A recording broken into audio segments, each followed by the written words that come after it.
Ride around in a battleship with a blunderbuss. What's going on, nigga? I'm back like I never left because when I left, I washed some dishes and I got another idea. So we're back and we're recording another yet a live stream. Let's call this V2 of the live stream. What's going on, everybody? Creo, we are here. First things first, I'm going to get this topic out the way. The title says, let's talk Kendrick Lamar. Let's talk Kendrick Lamar's legacy, and we're going to talk Kendrick Lamar's legacy. I'm spitballing. Just coming up with ideas. This is going to be one of those kind of just talking about what I know type things. But before we get to that, all right, before we talk about that over at twitch.tv/Creo333 or on YouTube, Creo Achoo, if you want to come catch the live stream or watch the playback. Before we get to that, I want to talk about this. All right. If you didn't know, there was recently a situation that happened on the internet, that happened in the world, and it made its way over to the internet like a lot of situations often do, because, I mean, this is the common ground where we share feelings and emotions.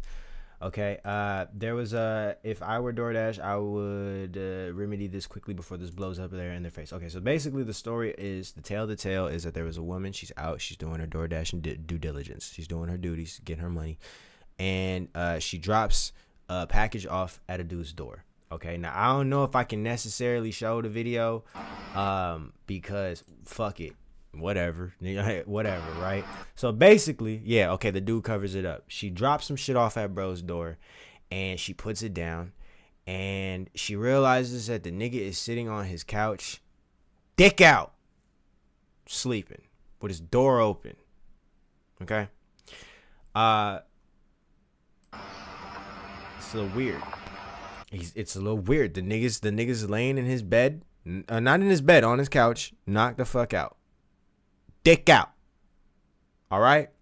Now, you got people in the comments doing what people do in the comment sections, and that's being reactive. Okay. I like this tweet, but I don't necessarily agree with the ideology. I liked it so I could pull it up. That's it. That's all. Don't even get it twisted, nigga.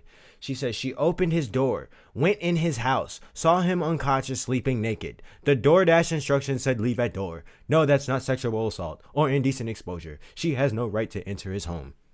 Now, in this clip right here, I don't know what you niggas is talking about, but this doesn't look like someone who walked into somebody's house, nor opened the door, It don't look like she opened the door. And the reason why I say it doesn't look like she opened the door is because the DoorDash food is put in front of the door. So that means that she would have to open the door first, then put the DoorDash on the floor to get this angle. And from what she's explaining, all right, because we're going to go to her reaction. We're going to see, this is, wait, no, where's her initial, oh, wait, no. Let's get to her reaction. But then I got to deal with this nigga on the screen. Anyway, kind of cool because I don't want to see genitalia. That's fucked up. Immediately, she's like, that's fucked up. She goes to walk away. This nigga's door is swung the fuck open. Looks like he's at a condo. There's two doors next to each other. She goes to walk off. A man named Austin ordered DoorDash, selects the option to have order left at door, sees his DoorDasher, me, has a female name, falls asleep on the couch, in quotation, with his pants and underwear to his ankles and his front door wide open in 59 degrees. So this is what I see when I have to leave the order. Now, given that context, there is no further conversation to have, if you ask me, because she didn't say, I walked up to the door and it was ajar, so I pushed it open and saw a knocked out dude with his penis out. That's not what she said. She said she walked up to the door, put the food down, the shit was wide open. It's 59 degrees, which I get it. The weather's breaking. So you got to keep that door open. You know what I'm saying? Screen door. Don't just leave your shit open without a screen door. But you keep your door open because it's 59 degrees. The weather's breaking. You want that air. You want that nice cold air from the outside to get in the inside. But you got your fucking dick and balls out, nigga. And you got a DoorDasher who's going to dash to your door, and is going to be able to see you, nigga. So people being like, first of all, this whole narrative that she opened his door, I win. Okay? went into his house. When she zoomed into his shit, which we're going to get into the faults. We're going to get into fault. She zoomed, but she did not step in this man's house. Saw him unconscious and sleeping naked. Yes. It's fucking weird. Okay? These two things aren't facts. She didn't open the door. As far as we know, as of right now, she did not open the door and she did not go in his house. But she did see him unconscious and sleeping naked. But like she said in her video, he saw that the DoorDasher was a woman, so he just falls asleep with his dick and balls out on his couch with his door wide open. That's a little weird, nigga. That's a little odd. Now, what ends up happening in this situation? Let's get to it. Hey guys, so DoorDash just deactivated me 2 days after I reported my sexual assault. Hey, chat. My bad. My fault. Hey guys, I just lost my job. The fuck we gonna do about it, niggas? Shit. We in a recession, nigga, and you coming to me. You coming to us, the internet, and that's my problem with her. Not even necessarily a problem, but I would say that's where the gray area is right here, right now. The gray area is that you put it up on the internet instead of compiling the evidence and going to DoorDash itself and going to the law enforcement. Those are the only two people who should have been aware of this situation. Now, I'm not saying that it would have led to really anything. I'm not saying it would have led to anything, but you got to at least try that before you go put this motherfucker up on the internet. Because by definition, you did drop this shit off at his doorstep and then look into his household and record him in his own household. I looked it up before I started recording because I needed the facts. I looked up what indecent exposure was because I'm like, all right, what's indecent exposure? According to penal code, no, I'm just kidding. According to penal code 13.4, shit. This is Arizona, but in general, this is the AI overview. Indecent exposure is the act of intentionally exposing one's genitalia or anus or a female's breast in public place under circumstances likely to cause offense or alarm. Now, notice this one word in here: in a public place under circumstances likely to cause offense or alarm. Dude sleeping on his bed, sleeping on his couch may have been to alarm and to be on some weird voyeur shit, but he's in the fucking privacy of his own home. Okay? Like, he's in his own castle. He's in his own fucking place. So this isn't a scenario where he was sitting on the porch with his dick out. He's in his own place. So her recording him into his house is a direct violation. Although he's violating her fucking eyes, she still technically violated him as a dasher, right? Because you got to look at it from the company's perspective. The company's like, yo, you were representing us when you dropped that shit off at his door.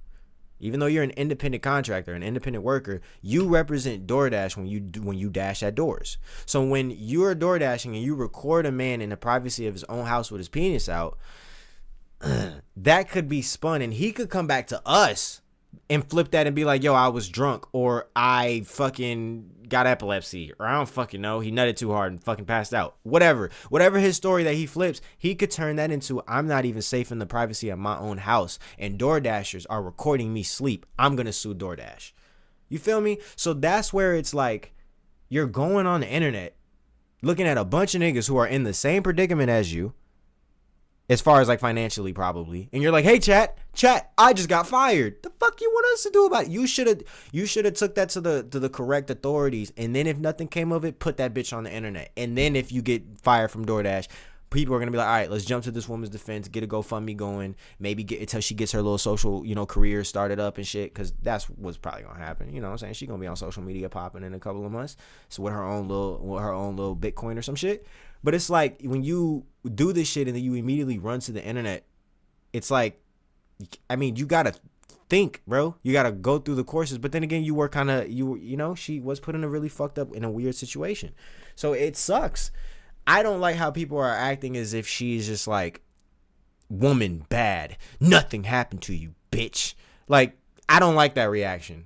Do I think it is weird that she recorded him and then put it on the internet? I think that there is, again, a legality on like a legal level. There is a flaw in that. But I also, again, I don't I don't levy no negative or the criticism towards her because she's genuinely she was in a what's the word? She was in a traumatic situation, and she was in the midst of going through something that was traumatic towards her. So it's like her initial knee-jerk reaction is, what the fuck is this? Let me record this. Let me put it up. I don't think it was right. But at the same exact time, I'm not going to sit here and be like, yo, you shouldn't have fucking did that. You're more at fault than him. The nigga that's sleeping with his door wide the fuck open with his dick out is kind of the problem here.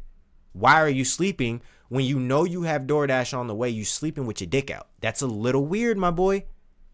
And they won't tell me why. They're supposed to send an email immediately after deactivation providing you the reason why and a link to appeal. And they didn't. So I contacted support, and they made me sit on the phone with them for 50 minutes just to tell me that they can't tell me the reason why, and I have to just go ahead and appeal without knowing why. I think you know why. So my chances of getting my account back, they have my money in that. I think you know why, though. I don't know why she's now acting like, again, she could still very well be in a heightened state of mind and not in the best state of mind. But you, like, come on, let's be real. You know why. You recorded this man in his house as a representative of DoorDash. It doesn't matter if you were wrong. Two wrongs can exist. The wrong of him having his dick out knowing that he had DoorDash on the way, that's wrong. You recording into his house, the privacy of this man's home, is also technically wrong. If you're not going to do and go about the adequate, nigga, you put this shit on TikTok before you took it to the authorities. That account. I don't know if she did though. Working. I was literally working, and they deactivated me. This is related. Did you take the food at least? They just punished me for posting about my sexual assault while DoorDashing. Sexual harassment? Yes. Assault? I don't think so. Don't you have to like do something for it to be assault? Like physically, don't you have to do something to be like, yo, you assaulted this person? Like it would be a form of harassment. Because it's not indecent exposure. He's in his own house. So if we're going down the legalistic shit, he's a weirdo because he knew that he had DoorDash on the way and he fast out with his dick out. It's fucking weird. And even if you were drunk, it's fucking weird, dude. Like, come on, bro. Like, that's just one of those situations. You got to take it on the chin. That's the Guna side. Part 2. Like, you out here with your dick out. But that was actually indecent exposure because the dude was in fucking public. But this dude is in his own house, so you didn't get assaulted. You got, like, it was harassment. It was a weird dude. But she's, again, this is a traumatic situation for her. They just fired me. And the police are doing nothing. I lost my job. That was my only way to make money to pay my bills. I think it's yeah. I'm not laughing at you, but this frame is not okay. Yeah, I needed that because I was about to get really insensitive. Yeah, you shouldn't have posted about that. The police doing nothing. I'm sorry about that. It sucks that in situations of that nature, nothing really can be done. But I don't know what could be done in that situation. Like honestly, your best bet is to turn this into as big as an internet spectacle as you can and then try to move into another direction in your life and like turn a negative into a positive. Because if we look at this from like just if all right, take our feelings out of it and look at this shit from a legalic and a factual place. He was in his own home. He's a weirdo. Court of public opinion, yes, we all burn him at the stake. He's a weird nigga. Not me. I'm not saying me. Burn him at the stake. But do what you need to do. He's not burn him at the stake, but online, Austin, you're a weirdo. You feel me? But legally, I don't think anything can be done about that. And it's a little weird, yes, but also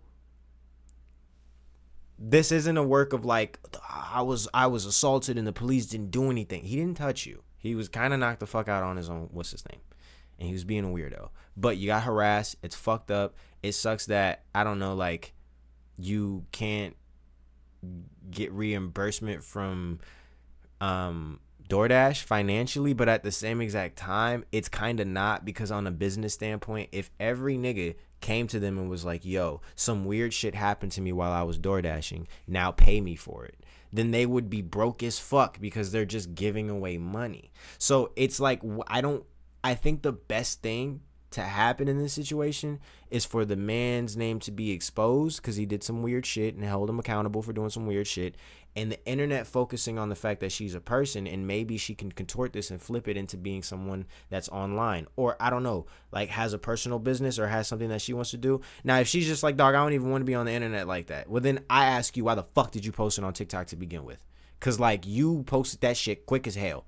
I would have took that shit to the authority. I would have gave it to them. Maybe get some charges pressed on that nigga, like personal charges, to where like, I don't know, he can't come in the vicinity of you because like he is weird. So if you want to ensure your safety, you can maybe go towards that route of things. You can't get him on the registry because he was in his own fucking home. So just get your personal charges if you really think that you're at danger, and go on the internet and be like, yo, this crazy shit happened. I think it's really fucked up. I'm going to advocate for women. And I would probably not go on the internet right now. I would go off the internet and get as much therapy and heal, because there's going to be a lot of people who are going to turn around and say that her plight isn't real. And like this nigga right here, straight lying on shorty just to fucking do it. No, that's not sexual assault or indecent exposure. She had no right to enter his home. Nobody walked into the fucking home, bro. Dude's front door was wide open. He was right there with his dongle. Niggas call dicks dongles. Out while knowing it has to be a white dude. Someone was coming to his front door. What are you talking about? This is not normal. Wide open after she opened it. Where's the proof of that, bro? She didn't open it. She should not be filming that. Like, yeah, dude should not have to be in this state. Should not be in that state of undress. But she also should not be filming in that state either.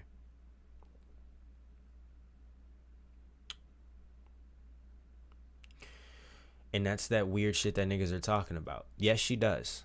Because in a civil society, you shouldn't just be opening your door with your dick out. You shouldn't have your window wide open, butt ass naked, nigga.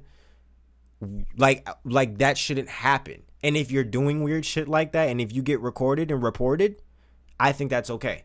Because, again, context matters. You knew you had DoorDash on the way. You know your couch is right in front of you shot of the fucking door. You know they have to take a picture of the food before they leave. And you're sitting there, spread eagle, dick in hand. Like, dog, you're weird. So her recording it, I don't think that she's genuinely wrong. But on the legal level, because again, there's sides to this shit. There's complexity to this shit. The complexity of this situation is vast and it's deep. If we're gonna talk legal, if we're gonna speak legalese, nigga, we speak the legal language. There's really not much that can be done in this situation. But it does suck that had to happen to her. I hope that she heals and goes to therapy and has a good circle around her, because the internet is turning this into a, oh my God, women are wrongfully saying this, and men are just using this as an excuse to hate on women. Niggas are pointing out obvious facts. The obvious fact of, well, she shouldn't have recorded him. That's not even an obvious fact. It's not, because if you were put in a weird situation where it's fucking weird. This point only wants engagement. Okay. Demon. Oh, okay. Weird niggas. She sexually okay, yeah. With us. Okay, yeah. Weird niggas. Niggas who don't want to understand the conversation are saying shit like this. Let's see what's going on in the comments of this one, bruh. Wow, they really out here trying to silence her still. See? Because I had to explain my story one time, right? They took the video down and gave my account a strike. So I explained my story again and censored the video that I have just so they can't take it down for the same reason. They took it down for the same reason again. Like, yo, nigga, there is something going on the internet, bro. Like, there are situations like this that happen. TikTok is kind of a shitty fucking platform if we think about it. Like, the amount of censorship that occurs on there, but it's only towards certain topics, actually needs to be talked about. You can't talk about some real ass shit on TikTok, yet people are really using that as a news source, and they're really using it as a source. My nigga, they are funneling information the way that they want it to be funneled on there, and it's kind of scary that people are buying into that. And it sucks that she has to overly explain herself to this level, bro. And now my account has a second strike. Guess for all the dumbasses blaming her, DoorDash hires drivers and contract workers, meaning they don't have the same protections as W-2 employees. They make her ordeal. Wait. This makes the ordeal so much more worse to navigate. I hope DoorDash crashes and burns as a company. Exactly. They're independent. I don't know if they're independent contractors, but they are independent workers. They make their own times. They make their own schedules. You got to file a separate thing for taxes and shit because it's technically it's your shit, nigga. This is your joint. So them dropping her, like, there's no union, there's nobody, there's no representative that she can go to. They literally are just trying to risk mitigate by getting her away from their platform and risking him suing for being recorded. That's literally what they're doing. They're like, oh, fuck that. Pull the plug on all this shit. Because if he wants to come at us, he can't because we're independent. She's an independent worker. And that's fucked up. This business is just looking out for their dollar at the end of the day, which I think capitalistic society, it's the fact of the matter, it's fucked up, but it is what it is because that's just, again, that's the confines of the world that we live in. It's fucked up, but that's the confines of the world that we live in. That's why I'm sitting here making this video advocating towards actually understanding that she's a person behind this situation and that big businesses don't give a fuck about making big dollars. They don't give a fuck about shit else but making big dollars. And there could be a situation like this that occurs and there would be men who will jump to the fucking defense of a weird ass nigga, which further goes to show that men are just fucking, some men are just weird, my nigga. Some men are just odd as fuck and they look to support, they want a woman to fucking marry, yet when a woman comes out and expresses her disdain towards something that a man did, they jump to the man's defense. Go suck his dick then, you little bitch. Cause like what the fuck? Like that shit is weird. Like this situation popping off the way that it did should really have no man coming to the nigga's defense. I get it. Him being recorded in the privacy of his own home by legal standards is wrong. But I'm also going to sit here and say, having your door wide the fuck open, dick in hand, 59 degrees, knock the fuck out when you got DoorDash on the way is a little bit weirder than what she did. She just matched that nigga's energy. She said, nobody's going to believe me if I don't record this. Yo, they ain't going to believe me, nigga. I gotta record this shit. And y'all niggas like, why is she doing that? Cause this nigga got his dick out. Why are you coming to his defense? Y'all niggas gonna die alone with no bitches. Cause y'all odd as hell, bro. We really, like, this is the problem that women talk about. This is the issue with men and just people in general that look to defend weird niggas and come to the defense of odd niggas. You niggas is odd. You niggas is weird. Yeah, I mean, he wasn't in the position to be having his dick out, but she's also not in the position to record. Shut your bitch ass up. We not talking to you, dumb contrarians. Y'all niggas play the devil advocate for the worst possible situations. This nigga's a weirdo, bro. Even if he just passed the fuck out, he's still weird. You have an obligation to not let people see your dick that don't want to see your dick. Dick.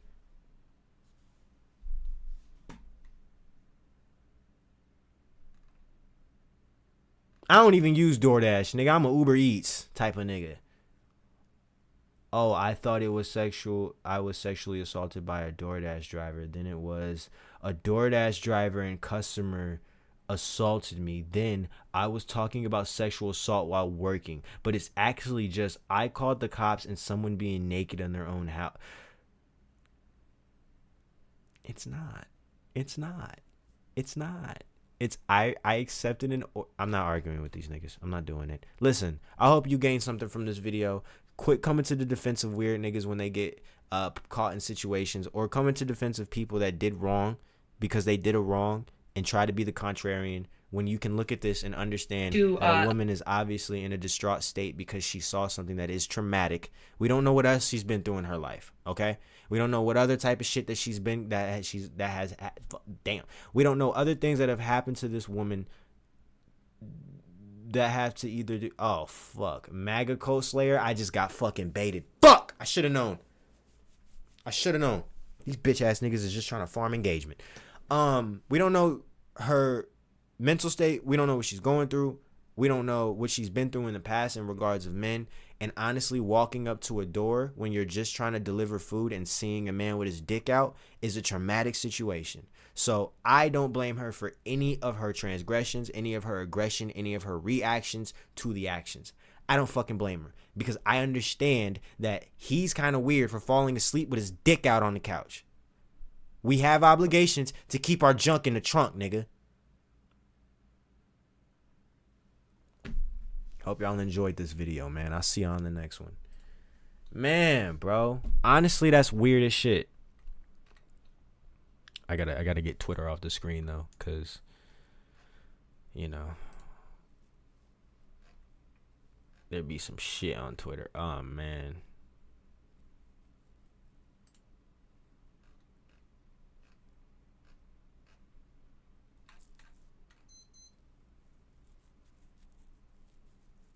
It's AI. Alright, this is what we're going to start this video with. What's going on, everybody? Welcome back to yet another video. I first off want to start this video by exposing this picture. Not even exposing it, but just bringing this to the surface one last time. Not one last time, but for the people.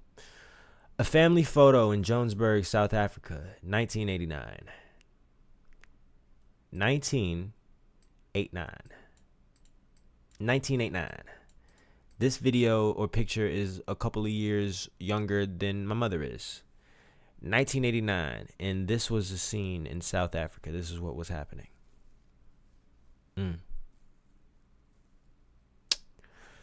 This is a century's worth of issues that we are dealing with in today's society. And if I'm going to be honest, the work of these people, the descendants of these people, hate to deal with the reality of the descendants of this woman right here. And they hate to deal with the fact that their people were the ones doing this to these people. My people. African Americans.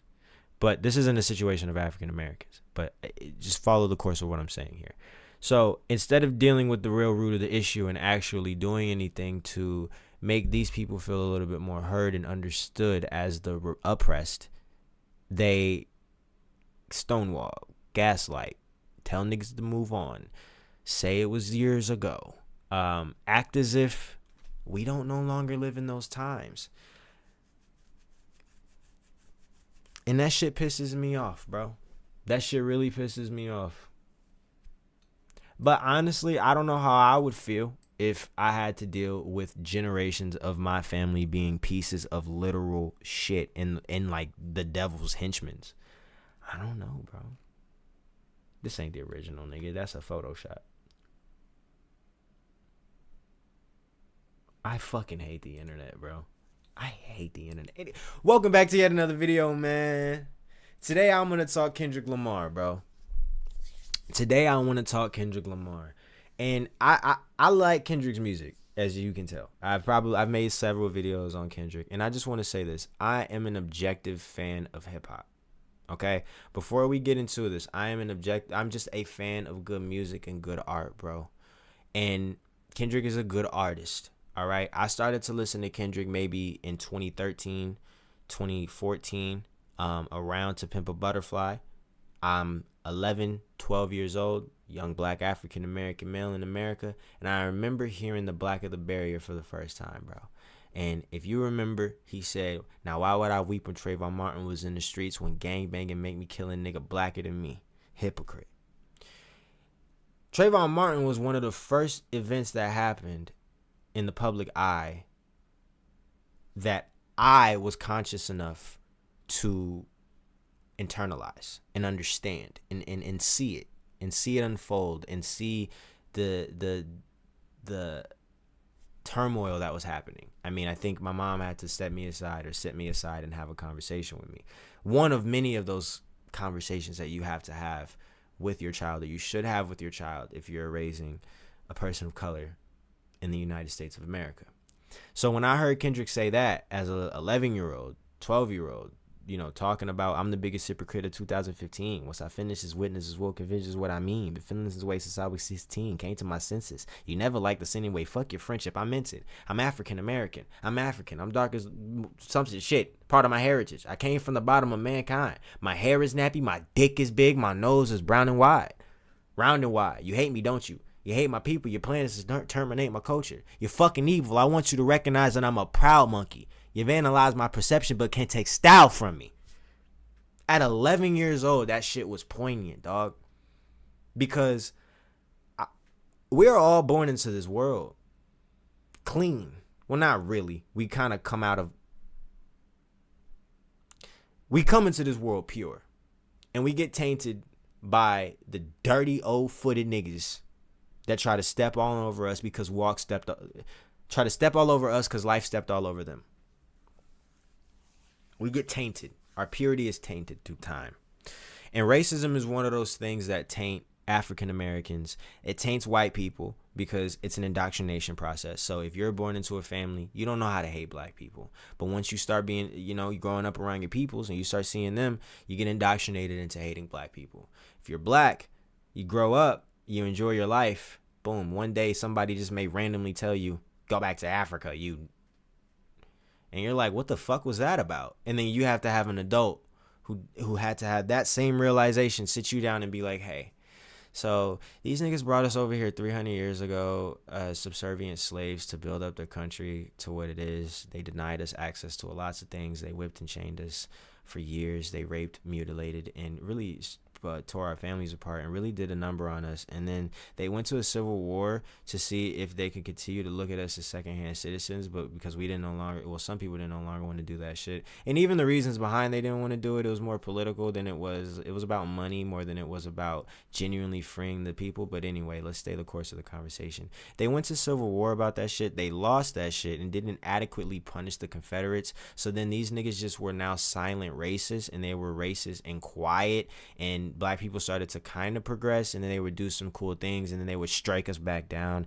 like blow up churches where kids were in, or like Black Wall Street, just completely demolish that when they see black improvement and they see black people doing good for themselves and enjoying life, even though we have no reason to enjoy life. And this has just been something that we've been dealing with since they brought us over here. And then you just gotta live with that for the rest of your fucking life. You like, damn. So now when a nigga I see some stereotypical shit or somebody on the internet, like, look at what black people are doing. I gotta sit here and understand you're just fucking racist, bro. And there's no real conversation going on. So with him making a song like that, he said, him saying what he said, your plan is to terminate my culture. You fucking evil. I want you to recognize that I'm a proud monkey. You vandalize my perception but can't take style from me. You know what I'm saying? Like, that is such a profound statement. I loved Kendrick Lamar's music from a young age because Kendrick Lamar, if we look at it, when he first started to make music, when he first started to do what he was doing, he was going by K-Dot, okay? And then he switched it up to Kendrick Lamar because I believe he said he wanted the people to deal with him as he was and to see his truth and to see his real reality. And ever since then, Kendrick Lamar's mission has been to empower and educate people through his music and through his message. He is a good kid from a mad city, okay? Comes from Compton. Born and raised, indoctrinated, not even indoctrinated, raised in this culture, raised in the music game, raised in all of this shit, all right? Now, we're going to talk about the beef. I'm going to talk about the beef, bro. Because when it comes to Kendrick Lamar and it comes to the character of Kendrick and it comes to the character of Drake was never equipped to deal with this nigga. At no point in his career was he ever equipped to deal with him because they are not in the same league. They do not do the same thing. Drake is a corporate commodity entity. Let me tell you something. If a record label came together right now and took everything that they learned from TikTok and put it into an AI generated artist, right? And they created an artist prompt. They created a style. They created a look, an aesthetic, a storyline, and all of that, right? And then they hired a person to contractually act out this AI person and basically be the representation of this AI artist and represent whatever the fucking computer thinks that culture is. That is the closest thing you're gonna get to Drake, my nigga. Drake is a corporate entity that imitates culture. He is a corporate entity that imitates culture. Now, I say this because of this. Drake as a musician, Drake as an artist, Drake as an entertainer does his fucking job very well. He's always done his job very well. I first learned about Drake in like 2010. That's before I was really listening to Kendrick.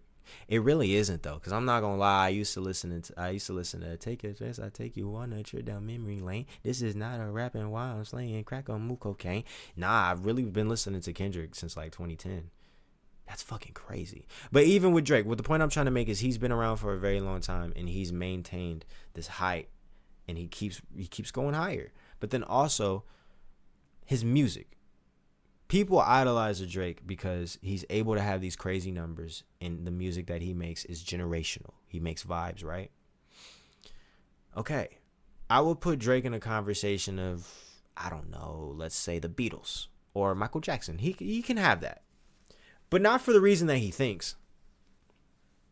Nigga, I don't think Michael Jackson was great because he could sing. I actually don't think Michael Jackson could really sing. You want to know why? Because he sung so much as a kid that by the time he got old, his voice was fucking shattered. I don't think he was really that great of a singer. Fun fact, he used to talk with that little like kid voice to maintain his voice. The more you know. So I don't think that nigga was a Whitney Houston, belch from the stomach, belching Prince type of singer. No, what makes Michael Jackson a great entertainer and artist is his showmanship. It's his ability to craft a great fucking body of art. His dancing. His ability to move. That's what makes him a great artist. So when I say Drake is on the same caliber as, let's even say like a Beatles. I don't know if the Beatles wrote their shit. Matter of fact, I'll leave the Beatles out this conversation. Michael Jackson, right? Michael Jackson didn't write all this shit, but he's still one of the greatest. Drake, you never wrote all your shit, but you want to be perceived as one of the greatest rappers. That's where the curveball is. That's where the curveball is. Michael Jackson wasn't trying to be the greatest rapper, even though he came up on there. I asked my mother for a favor. She said later. Go with it. Go with it. He was never trying to be perceived as the greatest rapper because he's in a pop scene that has historically been work with people to make the greatest song that you can possibly make. That's the lane that he was in. Y'all get where I'm going with this before I get there? If not, I got you. Drake is a rapper, or he wants to be a rapper. He wants to be a hip-hop rapper. Okay? He has a song about the bitches. He has a song about the melodies. Excuse my French, ladies. He has a song about the women. He has a song about the melodies and the vibes and all of that. But he wants to be respected as a rapper. As a MC. The origins of MCing goes back to the origins of slave songs and hymns. Let's think about it. Let's talk about it. When they were in the field and they told people to follow the drinking gourd and the old man was awaiting to carry him to freedom. This was their way of passaging messages to each other while in the field. Black people are always going to fucking thrive, bro. We always going to thrive. But they're singing these songs in the fields with coded messages to help their people evolve to the future. You get Kool Herc, New York, Sugar Hill Gang. Now, what you hear is not a test. You get people talking about that. The initial reaction and the initial come up of hip hop was people talking about they shit that was going around and being hood journalists. People like to make fun of the positive raps and the, hey son, put the gun down. Run one with your own runs. It's like, you know what I'm saying? They like to laugh at that. But there was so much bullshit that was going on outside in like the 70s and the 60s. Niggas was really out here killing niggas. And they were like, bro, we just want to make some happy-go-lucky, good music. Hip hop, a hippie to the hip, hip hop, and you don't stop. You know what I'm saying? We just want to make some shit to make people feel good, bro. So that's what they used to do. But then you got those people that were like, yo, fuck that. Shit is not all sunshine and roses, bitch. Shit's really hard out here. So then they started to learn how to articulate the pains and the shit that they were going through on the block. So then we get the evolution. We get the 80s. Then we get the 90s. That was really when the commercialization of hip hop really started to happen. You get the uprise of the Nas's.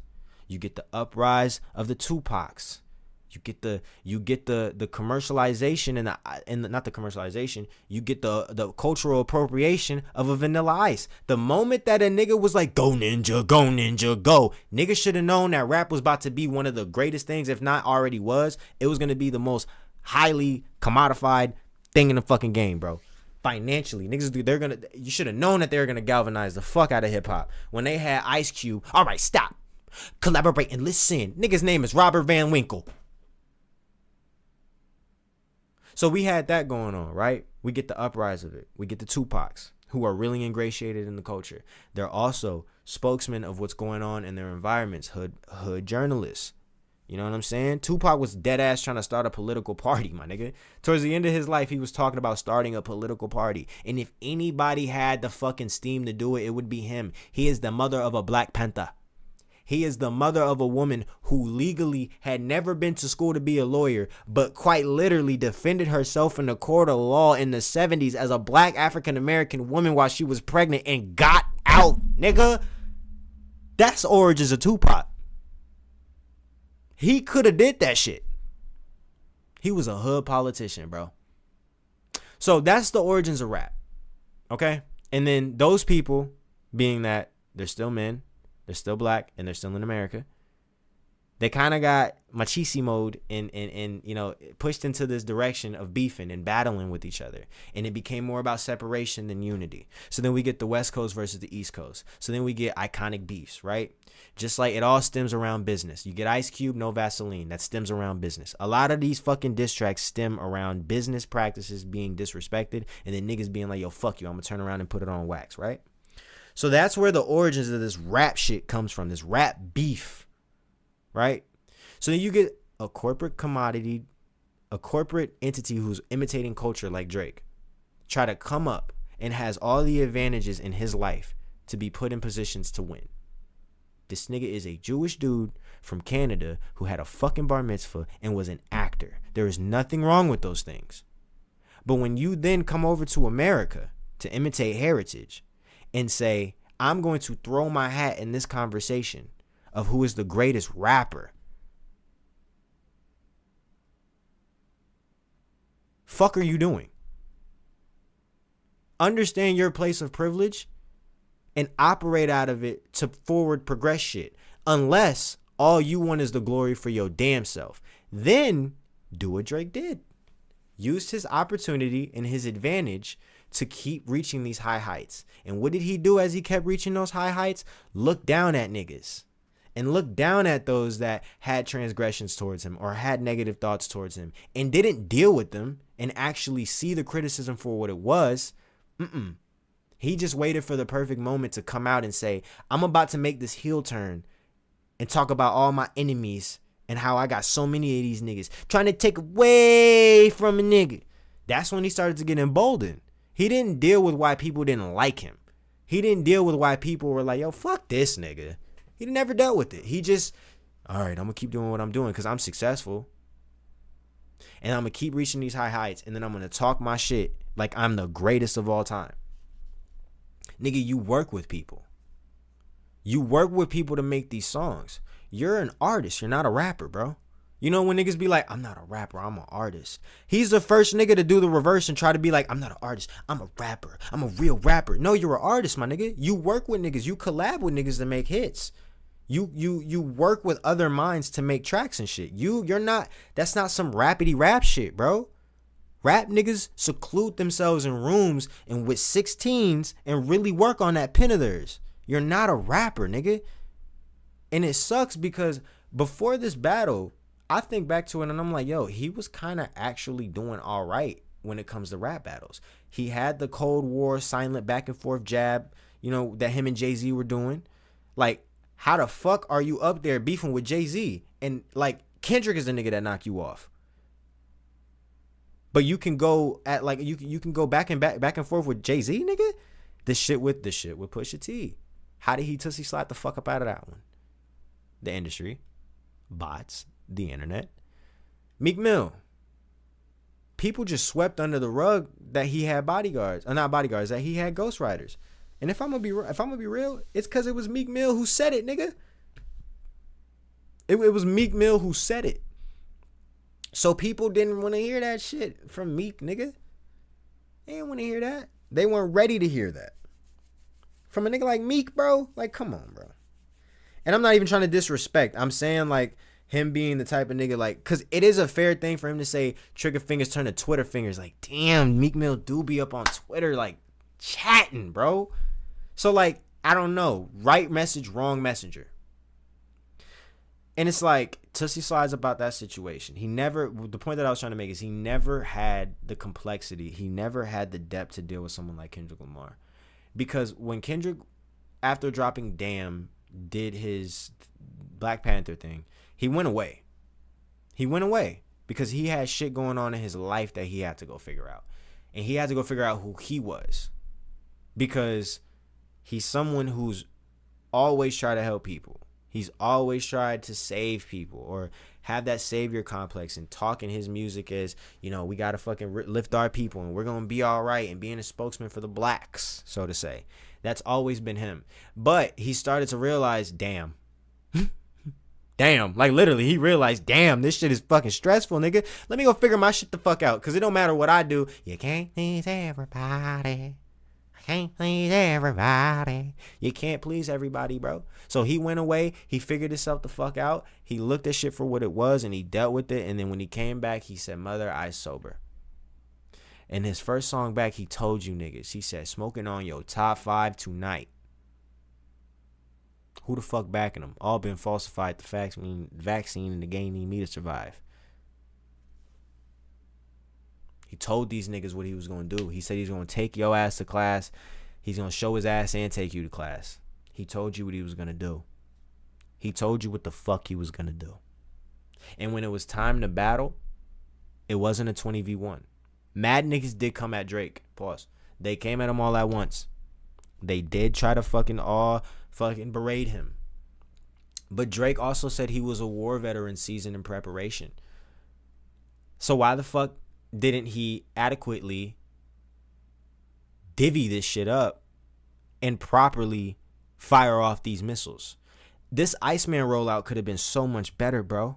Because this could have had an ASAP Rocky response on one of the tracks. It could have had a Future response on one of the other tracks. And then you could have just been like, now let me vibe out on you niggas real quick. And then when the album drops, y'all are about to get some bars on top of bars on top of bars on top of bars. Because yeah, I may have lost that battle, but I still improved as a fucking warrior. I still improved as a fucking rapper. But we not getting that. Got this nigga going at DeMar DeRozan and LeBron James. Like, they gonna respond to his dumb ass. What they gonna do? Drop a 3 and look at you like, woo, woo, that was for the owl, nigga. Like, they ain't gonna respond to you, bro. You a rapper. You are not in their league. They are not in your league. What the fuck? Shit is weird. And then you want to take the nigga that is in your league, you want to take him to the fucking courts because you don't like that he said what you told him to say. Yo, what is wrong with this nigga? He honestly, like, it's weird to me. It's kind of puzzling. Them superpowers were definitely neutralized. Bro. But if we look at all of this shit. We look at all of this. People wanted Kendrick Lamar to go up against Drake because if you are a Kendrick fan, like I said, I'm a fan of great music, bro. I don't get sleepy. Y'all know me. Melatonin, my therapist put in a 30-day notice because I keep on talking about beefing and business and money and women. There's no diagnosis. They empty the clip quick. Swat that shit out there and I can't be reloaded. If I was super big into K-Dot, if I was such a K-Dot stan, a nigga would not be sitting here rapping post-beef Drake songs, bro. I can acknowledge a great flow. I can acknowledge a great song. I can acknowledge perfect execution or good execution. I can acknowledge a great song. So when I say this, I'm not saying it is biased, but it's based off of a logical fucking thought pattern. It's not just me being biased to be biased. I would say what I'll say and then back it up. Y'all ready for it? People were waiting for Kendrick and Drake to finally beef and go back and forth because you had ignorant ass Drake fans that really thought that he was on the same level as a nigga like Kendrick Lamar. And it's kind of pretentious because Kendrick does have a very pretentious fan base. So when you have people like, you just don't fucking get it. You don't get the logistics of it. You don't get the intricacies and the vernacular dexterity that Kendrick carries himself with. You know what I mean? You don't get it. Like, that's very pretentious. Pre-battle, Drake fans had the fallback of ignorance, and that's also another conversation. Ignorant niggas fall back on their ignorance by calling out smart people and being like, you're doing all that smart shit. You're doing all that. Damn, nigga, my fault. You're doing all that overanalyzing and intellectualizing everything. You're fucking, there's deeper rootings to everything. Can't just vibe out. But as I just sat here and explained to niggas, hip hop really derives from like slavery hymns and shit. No, like there is deeper rootings to literally everything. But because they don't want to deal with the deep complexity of shit, they're like, and then they gonna go with that deep shit, bro. And that's what was going on when it came to Kendrick and Drake. You had a bunch of people running around not wanting to deal with the fact that Drake is not on the same level as Kendrick Lamar, yet they wanted to have this fucking fantasy fallacy conversation about how Drake was on the same level of no the fuck he isn't. Well, numbers wise, hits wise, he's out of here. You're not reaching him. Shut the fuck up. It's not a matter of numbers. Like when we talk about like on a human level, Drake does not have the complexity that a nigga like Kendrick Lamar has. And that's proven in the lyrics. What the fuck have we gotten from Drake that is screaming, yo, that's powerful. He's grown. He's evolved. Everything I hear from this nigga is I'm bitter and I broke up with the same bitch over and over again. He is enmeshed and trapped in sin. He's living in a loop. He fucking, how many women was he going to engage to? Was he going to get engaged to? That little ring shit that he had? If it's not a gimmick, nigga, you're corny and you're weird as shit. Because why do you have that many fucking failures in your life, my nigga? You didn't learn? I got this saying, bro. I always say falling and failing are two different things. If you slip, my nigga, and you fucking trip and you fall because you didn't have an understanding of the terrain that you were walking in, that's completely different from forcing yourself to get the fuck back up and then running the fuck off and being like, I ain't gonna double back and study on what made me fall. So when you re-enter that situation, you bust your shit again. That's the idea. That's failure, my nigga. But when you bust your shit and you take a moment to be like, I just failed. What made me fail? What made me fall? I fell. What made me fall? And you study it, you understand it, you get the fuck back up, you understand it, you're better equipped to fucking deal with it, then you won't run into that problem again. But when you are enmeshed and you're trapped in your own sins, when you're trapped in your own wrongs and you don't deal with shit adequately, you know what the fuck happens? You fall, you're like, oh my God, I fell. I don't want people to see me. I failed. Fuck, let me get up and try to do it again. You didn't even do no learning, my nigga. Drake don't do no learning. This nigga gets shit talk, like he gets into the same situation with the woman. He betters their life. He makes them better. He shows them everything that they could have. Then they leave. He makes a song talking about, yeah, bitch, I fucking need you, man. Fucking bitch, yeah, I gave you everything. Fucking that's what you're gonna do to me. You're still doing it. Fuck with you. How long can you do that, bro? You're like almost 50. You're like 40 something, bro. What the fuck? Where's the evolution in you, bro? Then you got Kendrick over here talking about, what is a bitch in a miniskirt? A man in his feelings with bitter nerve. What is a woman that really hurt? A predator better off killing her. Like, what the fuck? I went and got me a therapist. I can debate on my feelings and sharing it. Whoa! Comparing all my comparisons and sharing it. Whoa! It's like he's actually going through, hey, I'm evolving as a human being, and this is what I'm understanding as I'm evolving. While Drake is over here still trying to, which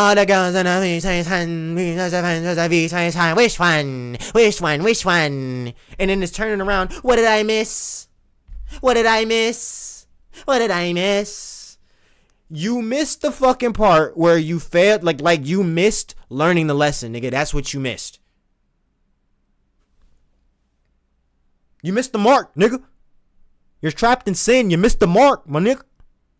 He was never equipped to deal with this nigga. And Drake's fans only had the numbers. They only had the clout and the internet memes to actually keep him on the same level, if not a higher level than Kendrick Lamar. That's all that they had, bro.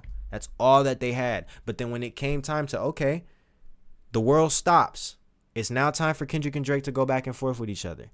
If we compare Kendrick's tracks to Drake's tracks, It feels like Kendrick has always had this in mind that he was going to prove to the world that he was the best rapper. And it seemed like Drake was always preoccupied with trying to convince the world that he was the greatest rapper. Therefore, he wasn't equipped when it came time to genuinely prove it.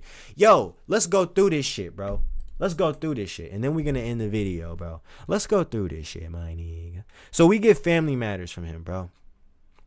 We get Family Matters. He comes back with the hard part 5 where he said Euphoria is glorified and made his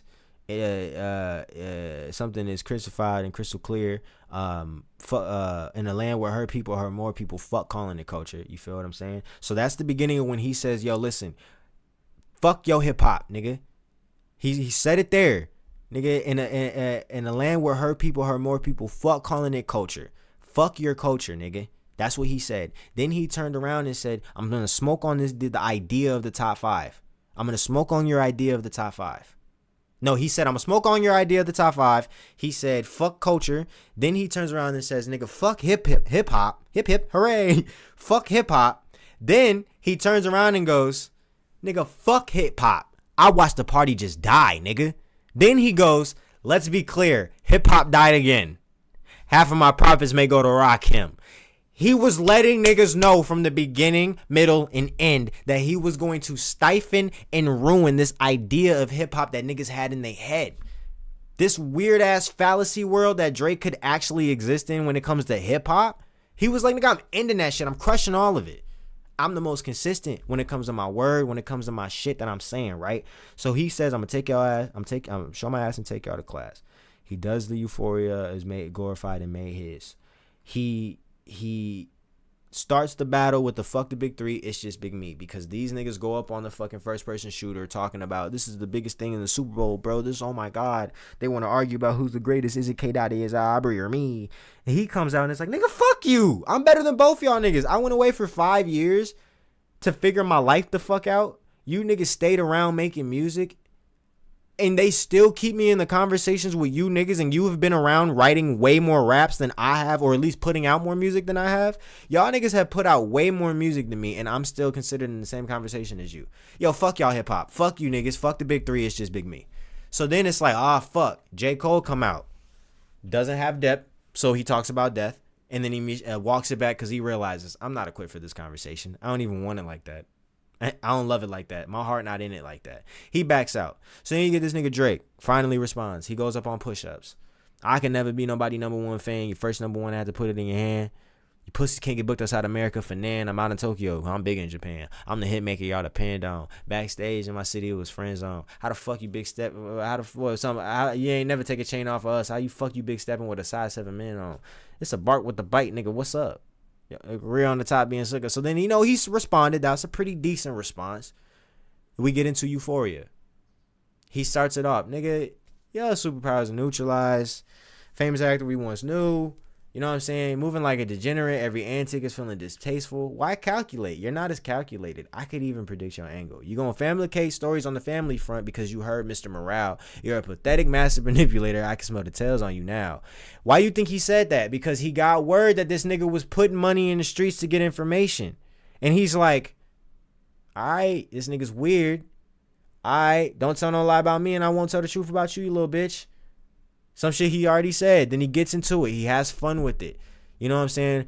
Fuck Benjamin and Jackson in my house like I'm Joe. Yeah, nigga, because I'm the son. I'm sunning you, nigga. I got a Benjamin and a Jackson in my house. I'm sunning you. We've been going back and forth with this Michael Jackson and Prince flow scheme. So now I'm going to just trump you on both of them fucking things and say, nah, nigga, I'm the father of you, bitch. So then he says that Hellcat made his homeboys in the tight, so they so okay. Everybody want to be demon till they get chipped by a throwaway, and he might do a show a day. Once a lame, always a lame. Oh, you thought the money and power of fame will make you go away? Have you ever played? Have you ever? Okay, nigga, let's play. Have you ever walked your enemy down with a poker face? Have you ever, whatever the fuck?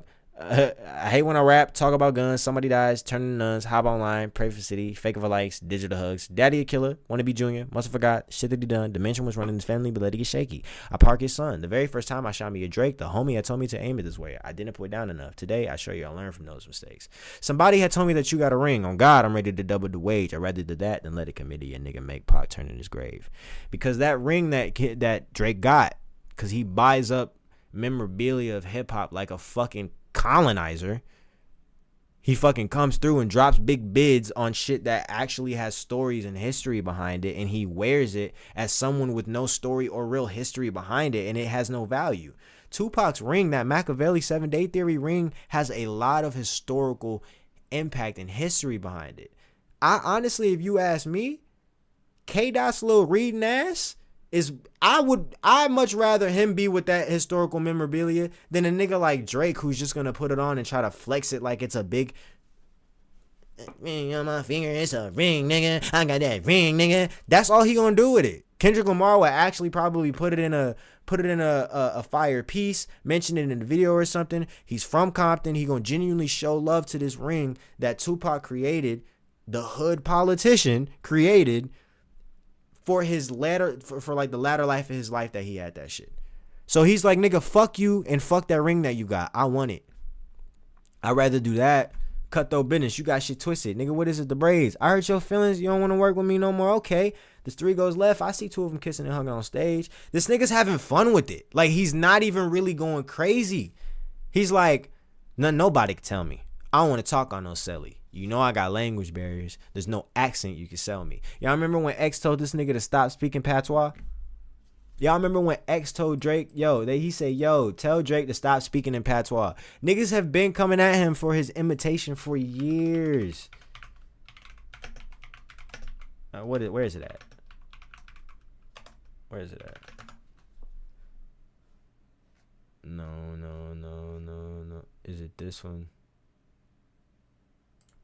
Drop a diss on Drake and end his career. Nah, I'm not finna shoot the gun. If he not pussy, he'll diss me. I want him to diss me first. This nigga ran off with my shit. Everybody knew he ran off with my shit, and they just trying to tell me to basically be quiet. No, y'all can suck my dick. Anybody that want me to be quiet and not antagonize this nigga and keep talking about this nigga and disrespecting the fuck out this fuck nigga. Nobody's gonna openly disrespect the fuck out of me and disrespect my craft. When I'm 19 years old. That motherfucker, what is he, like 60? Like 65? Or isn't he? Didn't he get like surgery on his arms or some shit? Didn't he get like plastic surgery? Didn't you go see like Dr. 300 like 3 times?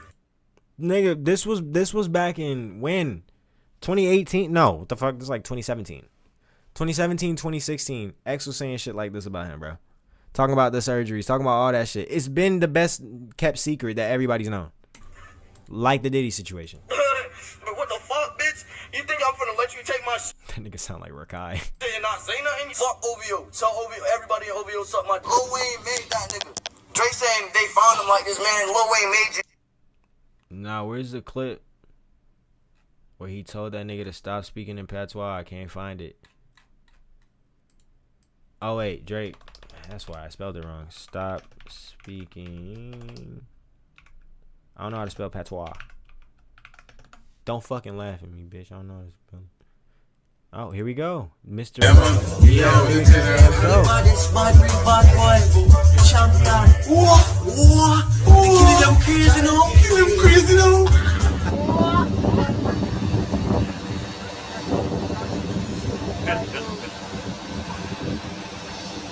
Boy, a Rasta now.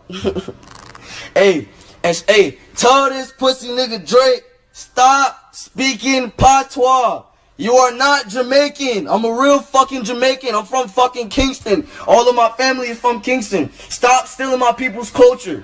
Get the fuck off our dick. We don't claim you. Now, Drake is from Toronto, and that has a lot of, nigga, Toronto niggas be from everywhere. Paris, fucking Quebec. Well, that's in Toronto. That's in Canada. But like, there's a lot of places where people derive from in Canada. There's a lot of islander folk down there. So him having some ties to island, whether it be islander or Jamaican, whatever, him having ties makes sense. But his accents that he likes to use.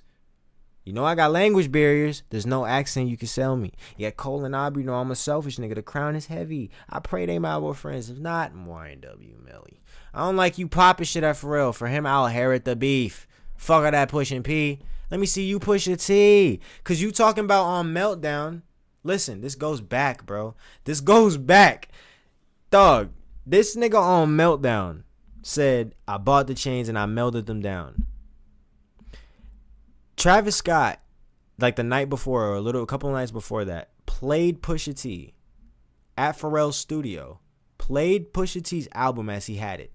He played Travis played Utopia for Pusha T, someone who was very wide connected to Pharrell Williams. He turns around and puts that meltdown verse on there where he talks about buying his chains and then melting them. He talks about buying Pharrell's memorabilia and then melting it. Again, buying somebody's memorabilia and then melting it. That's some colonizer shit. So he says that. Pusha T didn't fuck with that. That's why he responded on So Be It. Kendrick's also not gonna fuck with that. That's why he turned around and said, nigga, fuck all that pushing P. Let me see you push a T. You're better off spending again on him. You think about pushing me. He's Terrence Thornton. I'm Terrence Crawford. Whooping feet. Then what did he do?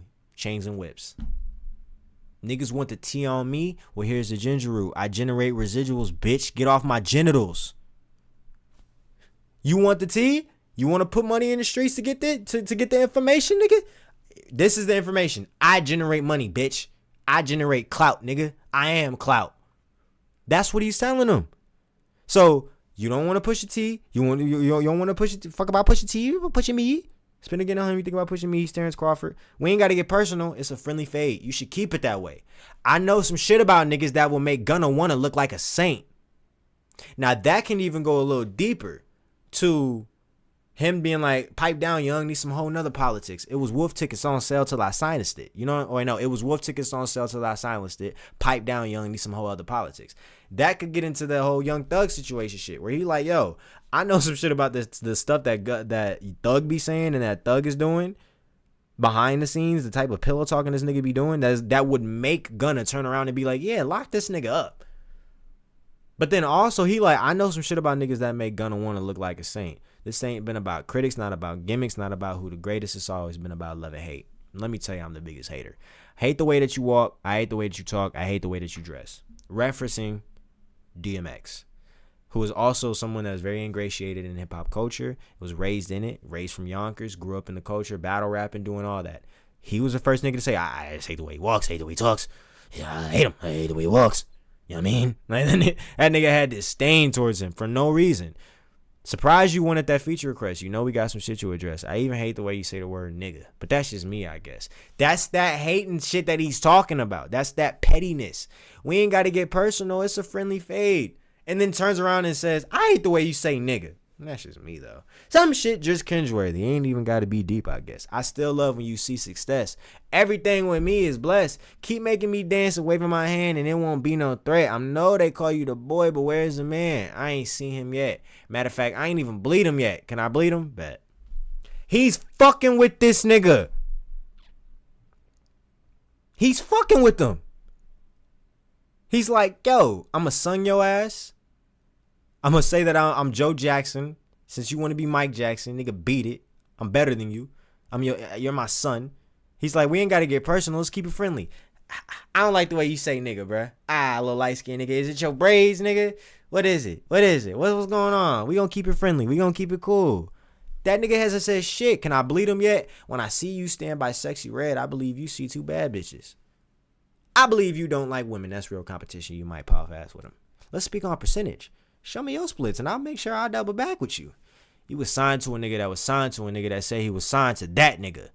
Which, if we really look at it, that is his first official response to push-ups. Pull your contracts, the way you doing splits, your pants might rip. He like, nigga, you want to talk contracts?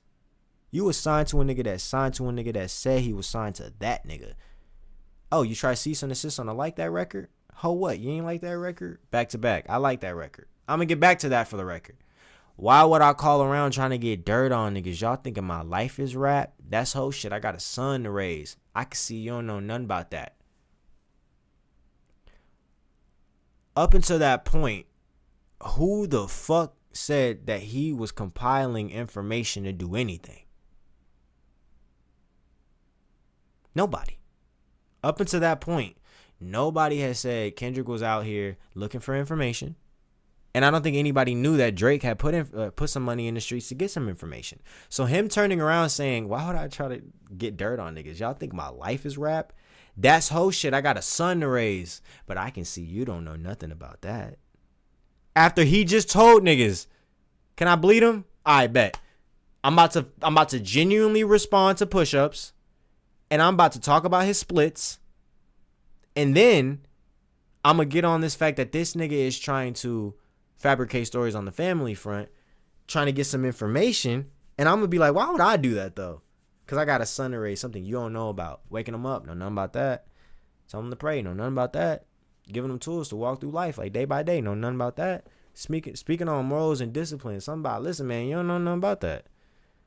Ain't 20v1, it's a 1v20 if I gotta smack niggas that right with you. The second half of Euphoria is a direct response to push-ups. What the fuck is this, a 20v1, nigga? Nope. Better bring Bean. Tell Bean that he better stay right with you. Am I battling Ghost or AI? Am I feeling like Joel Osteen? Funny he was in a film called AI. Am I Sixth Sense telling me to off him? That just goes to show that nigga was making them songs on the spot because he misspoke. Joel Osteen or whatever it was, I don't think he was a part of Sixth Sense. Like, he misspoke on that shit. My blick niggas all in their coffin. OVO niggas is dick riders. Tell them run to America to imitate heritage. They can't imitate this violence. What is this right here? What is X saying back in 2017? Speaking patois. You are not Jamaican. I'm a real fucking Jamaican. I'm from fucking Kingston. All of my family is from Kingston. Stop stealing my people's culture. Get the fuck off our dick. X was saying this 8 years ago in 2017, my nigga. Yeah, OVO niggas is dick riders. Tell them run to America to imitate heritages, but they can't imitate this violence. What I learned is niggas don't like the West Coast, and I'm fine with it. I push a line with it. Pick a nigga off one at a time in it. We can be on a 3-hour time difference. Don't speak on the family, Crody. Again, direct response. He said, fabricating stories on the family front because you heard Mr. Morale. Nigga, you're a pathetic master manipulator. I can smell the tails on you now. Then he says, why would I try to get dirt on niggas? Y'all think my life is rap? I got a son to raise. You don't know nothing about that. And then immediately is like, hey, don't speak on my family, though. It can get deep in the family, Crody. Talk about me and my family, Crody. Someone's going to bleed in your family, Crody. I be at the New Ho King eating fried rice with a dip sauce and a blammy, Crody.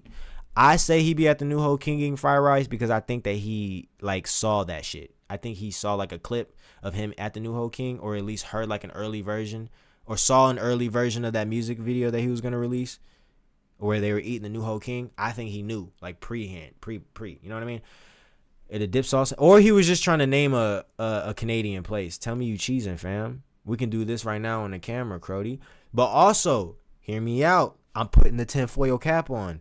Off-white Sunseeker at the marina. Fuck a fan. I might like to buy yachts when I get the fever. Wine cooler. Spill on my white t-shirt. The sightsee. A trifecta's money.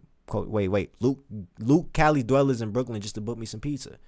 Luke Cali's dwellings in Brooklyn, or however you say that place, in Brooklyn, right? So then, go back. I be at the New Ho King, fried rice with a dip sauce and the blammy, Crody. Tell me you're cheesing, fam. Cheese. Pizza. Pizzagate. Babies. Foreskin. No, for real though. Hear me out. I be at the New Ho King. That is a reference to a Canadian restaurant. Luke Cali's dwellings in Brooklyn just to book me some pizza. Pizza joint. Another reference to a restaurant. Tell me you're cheesing, fam. Cheese. Cheese goes on pizza. My cousin doesn't like cheese on pizza. So why even eat it? It's like naming your son Anthony. Why don't you just name him Anthony? You know what I mean? Anyway, so cheese pizza, does that go together? It may. Tell me you're cheesing, fam. Hey, fuck y'all niggas. I don't trust y'all niggas. I'll wave one finger and thump y'all niggas like, field goal punch y'all niggas. I'll punk y'all niggas. Nobody never took my food. Whoever that's fucking with them, fuck you niggas. Fuck the industry too. You take it there, I'm taking it further. That's something you don't want to do. So he's saying fuck the industry. Why is he saying fuck the industry?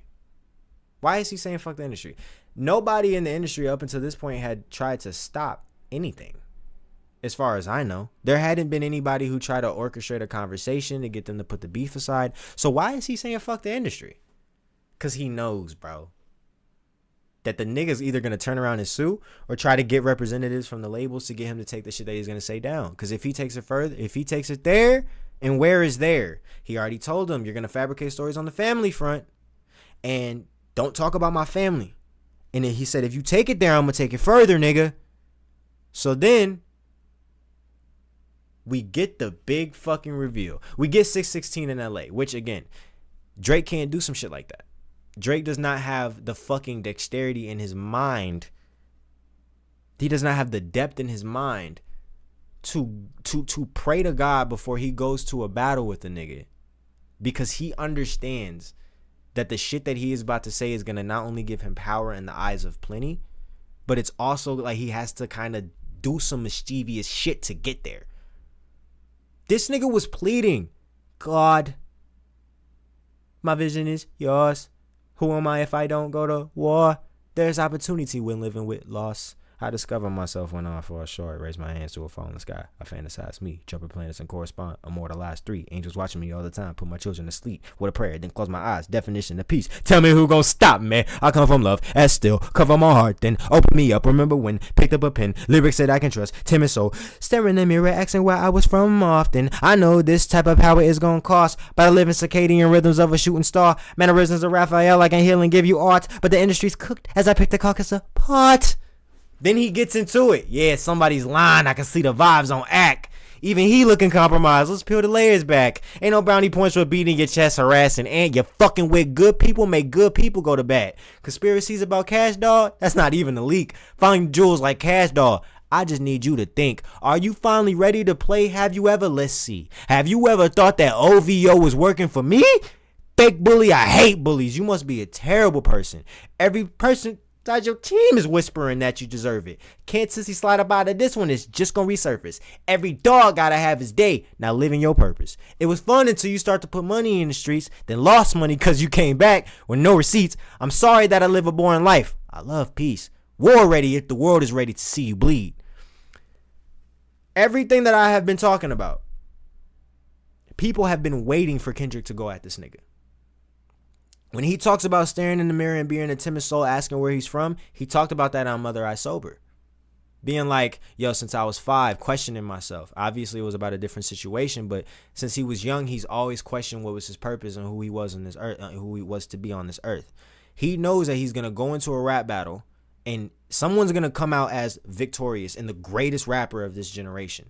He knows that he also has to say some crazy shit to do it. But he's saying, fuck it.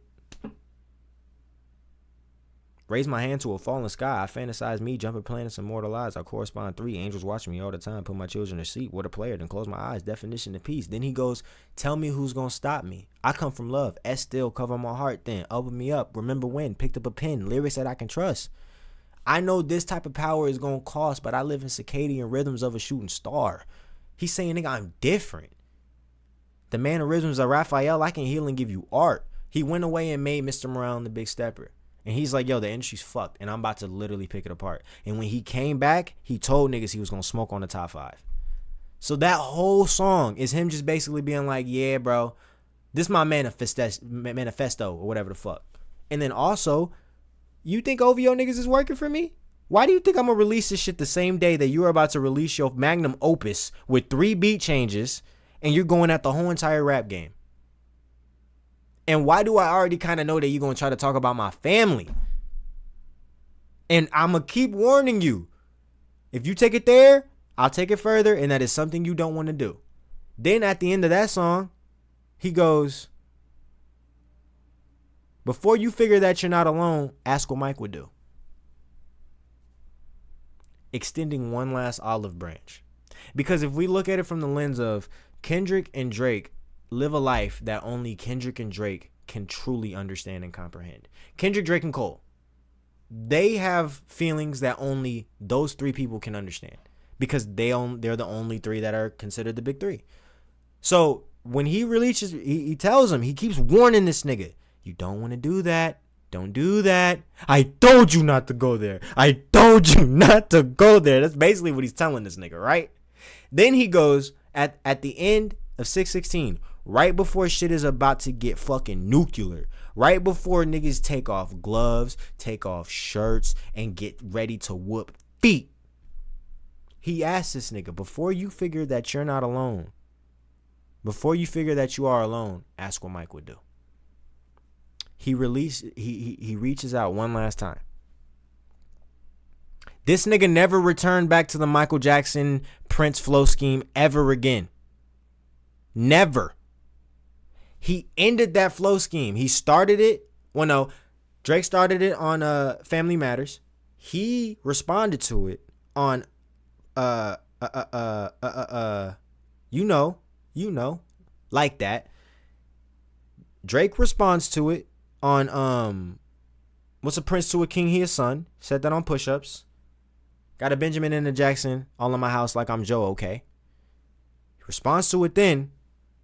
I don't think we get another oh yeah, maybe I'm Prince and you actually, Mike. Prince on his feature with chains and make black for the white. You know what I'm saying? He says that shit. Then this nigga comes around and goes, yo, before you figure that you're alone, that's what Mike would do. And that's the last time that he mentions that, because now it's about to get fucking diabolical. This nigga comes out with Meet the Grams. After he told this nigga, don't talk about my family, and if you do it, I'm going to go further than that. Talks about his spending problems, addiction problems, said that he's hiding another child, which also, if we look at it from an optimal lens, if we look at it just from the place of hip-hop, if we look at this from a place of, not even just hip-hop, a place of a rap battle, it being believed that he has a daughter or not really doesn't matter. Because the fact that he could say it and people are like, it's funny because he's done it before already. And I think that's what people are missing. They're like, where's the facts? Where's the daughter? Where's the daughter? Do you niggas forget that he literally has still not responded to Pusha T when after being exposed for having a son? That's the gag, nigga. The gag is that he responded to a nigga. The dude reacted. It was like, all right, bet, let's rap. Then makes a rap battle and is like, yo, by the way, let the world know that you're hiding a child. Oh my God, I don't want to do this anymore. So then when he gets into the next rap battle, that nigga's like, yo, you're hiding a daughter too. Oh, by the way, I want to talk to your mom. I think their son should die because he's a bitch and he has like sex addictions and he like is a nympho and he has like fetishes of women and he like hypersexualizes black women. And yeah, he fucking has gambling problems, pill popping problems. Matter of fact, let's have a family therapy session. The nigga who went to therapy and was like, yeah, you need therapy. Real nigga don't need no therapy. Yeah, you need to go talk to Eckhart, nigga. Nigga goes and talks to Eckhart and is now sitting here like, Drake, bring your whole family, Crody. Let's talk about it. Dennis, Dennis. The fucking nerve of you, bro. You just rate you. This is your fault. I think you should ask for more paper and more paper and more paper. Damn, I blame you for all his gambling addictions. But then the nigga entered the song, right? He said, you mentioned my seed and I deal with his dad. I gotta go bad. He already told you, though. Don't talk about my family, bro. I'm gonna talk about your son because, well, you haven't talked about the Pusha T shit. So, like, you haven't dealt with Pusha T. So, yeah, I'm gonna talk about that. And I know that you're going to dig up shit about my family. So, yeah, I'm going to talk about it. But you better not talk about it. And then the nigga talks about it. So, you know what he does? Dear Adonis, I'm sorry that man is your father. Let me be honest. It takes a man to be a man. That man is not responsive. Like, holy fuck. This nigga he wasn't even talking to Drake to begin this shit? You mean to tell me he started talking to his son? Oh, that's fucked. That's some artist shit. So we get that, right? He drops to Meet the Grams. Says that this nigga's a weirdo who likes young women and is a weirdo who hypersexualizes women and is taking advantage of people, has pill problems, has, addiction problems and all this other shit, and he has another child that he's hiding and that he hides. He lied about your ghostwriters. You know what I'm saying? You lied about the only rapper that could offer you some help. Fuck a rap battle. This is the long life battle with yourself. Returning back to him saying, before you figure that you're not alone, ask what Mike would do, bro. That was his one last try to help this nigga out.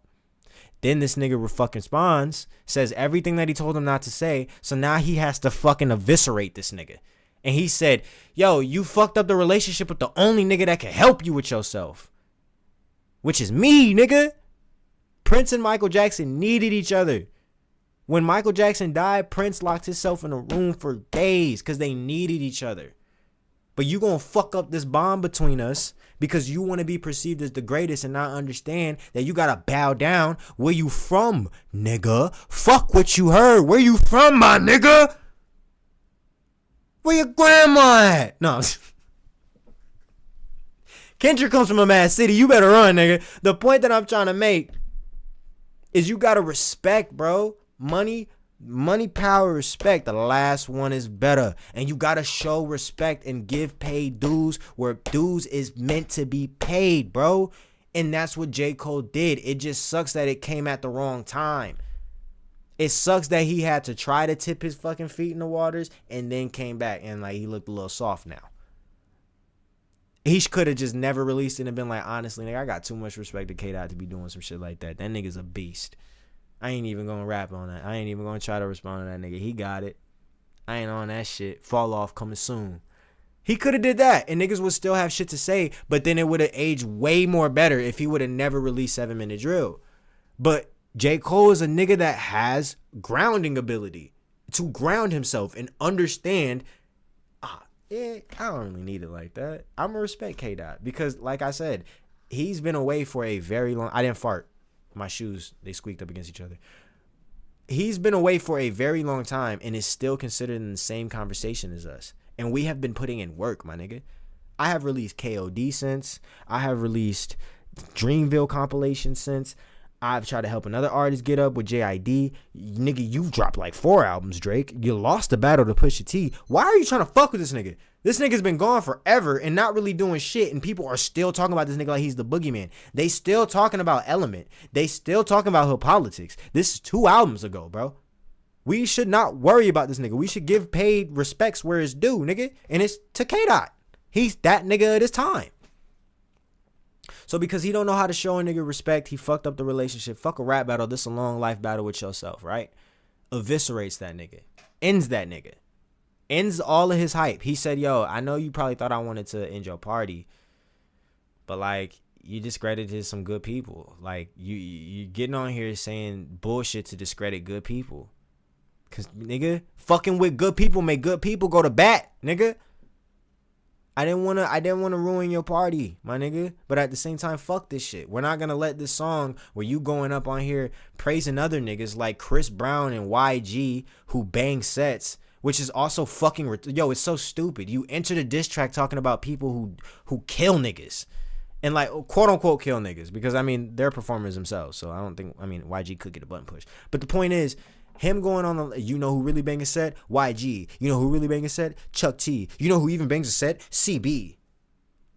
What are you you're trying to discredit his flag, nigga? Why are you trying to do that? You can't. That's why he turned around and did the pop out. And that's the last point that I'm going to make. How this nigga Kendrick has responded to everything that this nigga said in his actions. We've already covered all the push-ups. We've already covered all of, push-ups and now we're gonna get into family matters. He talks about sets and who really is a gang member and who's really about that shit. He talks about that. So you know what this nigga does? He turns around and throws a fucking show where he gets Bloods and Crips to come together to dance on this nigga's grave. Since you want to talk about gang members and you want to try to vilify and like nullify, I think that's the word. I'm bringing out big words today. You want to try to nullify his gang validity and say that he don't really bang sets and he's not really there and he don't plant trees in his hood. So this nigga's gonna turn around on your stupid ass and bring everybody out. Nigga Cole losing sleep, not me. But then you turn around and say, I don't get sleepy off no melatonin. My therapist put on a 30-day notice because I keep on talking about beefing in business and money and women. There's no diagnosis. So what is it? Are you not losing sleep? Or did your therapist have to put a 30-day notice in for you because you don't get tired off of melatonin anymore? The Hafizans aren't working. And all you keep talking about is money, bitches, and beef. Money, all right, understandable. Bitches, let's swap that word out for morals. And then beef, let's swap that word out for respect. Because if niggas had respect, there would be no beef. So you don't have to talk about beef if you had respect. And when it comes to you keep talking about bitches, you would have no bitches problems if you had morals, nigga. I'm just saying. Or your problems would be a little different. You know what I'm saying? You know what I'm saying? So then he does that shit. Makes that whole bullshit ass record. He goes on there, you want to take up for Pharrell, come get his legacy out of my house. Why did you move to New York? The Bachelor, that life isn't happening. Which you try to go at somebody for not marrying, you know, saying that he beat on his wife and all this other shit. And he turned around and was like, yeah, bro, and you're a womanizer, you're a sex pest, you have addiction problems, and you're hiding another child, and you're a bad father. Yeah, and your father failed you. And I'm gonna talk to your father and tell him how he failed you. Like, okay, you want to say, first of all, why would I give a fuck as a consumer? Why would I care that one of them little kids might be day free? I don't give a fuck. This ain't rap, nigga. If I was sitting in the fucking rap battle and I heard a nigga do that, if we were all sitting in a circle, I heard that one of them little kids might be day free, I'm gonna be like, what? I don't know why I care. Like, he's kind of coming at your character, and you're over here saying that, like, he may have had a marital issue, and like his lady, who was her own person, stepped out and had a child with someone that wasn't him, but it's still kind of in the circle. It seems like a really fucking messy family drama that you're trying to bring up right now. But like, how is that a diss, and how are we as fans supposed to like leverage it against him? Because like, I don't get it. You always rapping like you trying to get the slaves freed, nigga. What?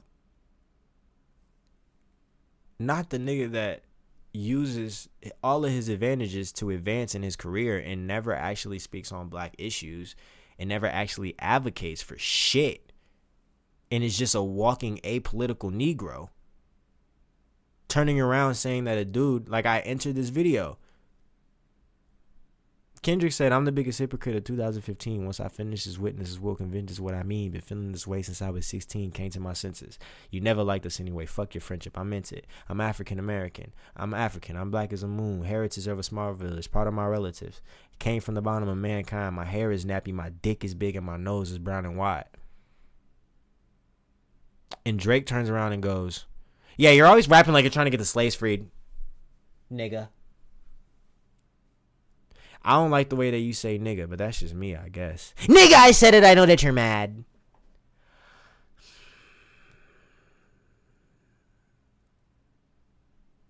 You suck, nigga.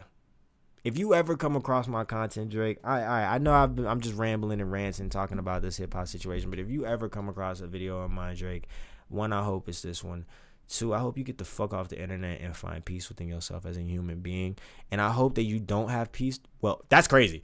If you are at peace within yourself as a human being, I'm kind of scared at that point, because you are perfectly okay with presenting how you do and behind the scenes being the way that you are.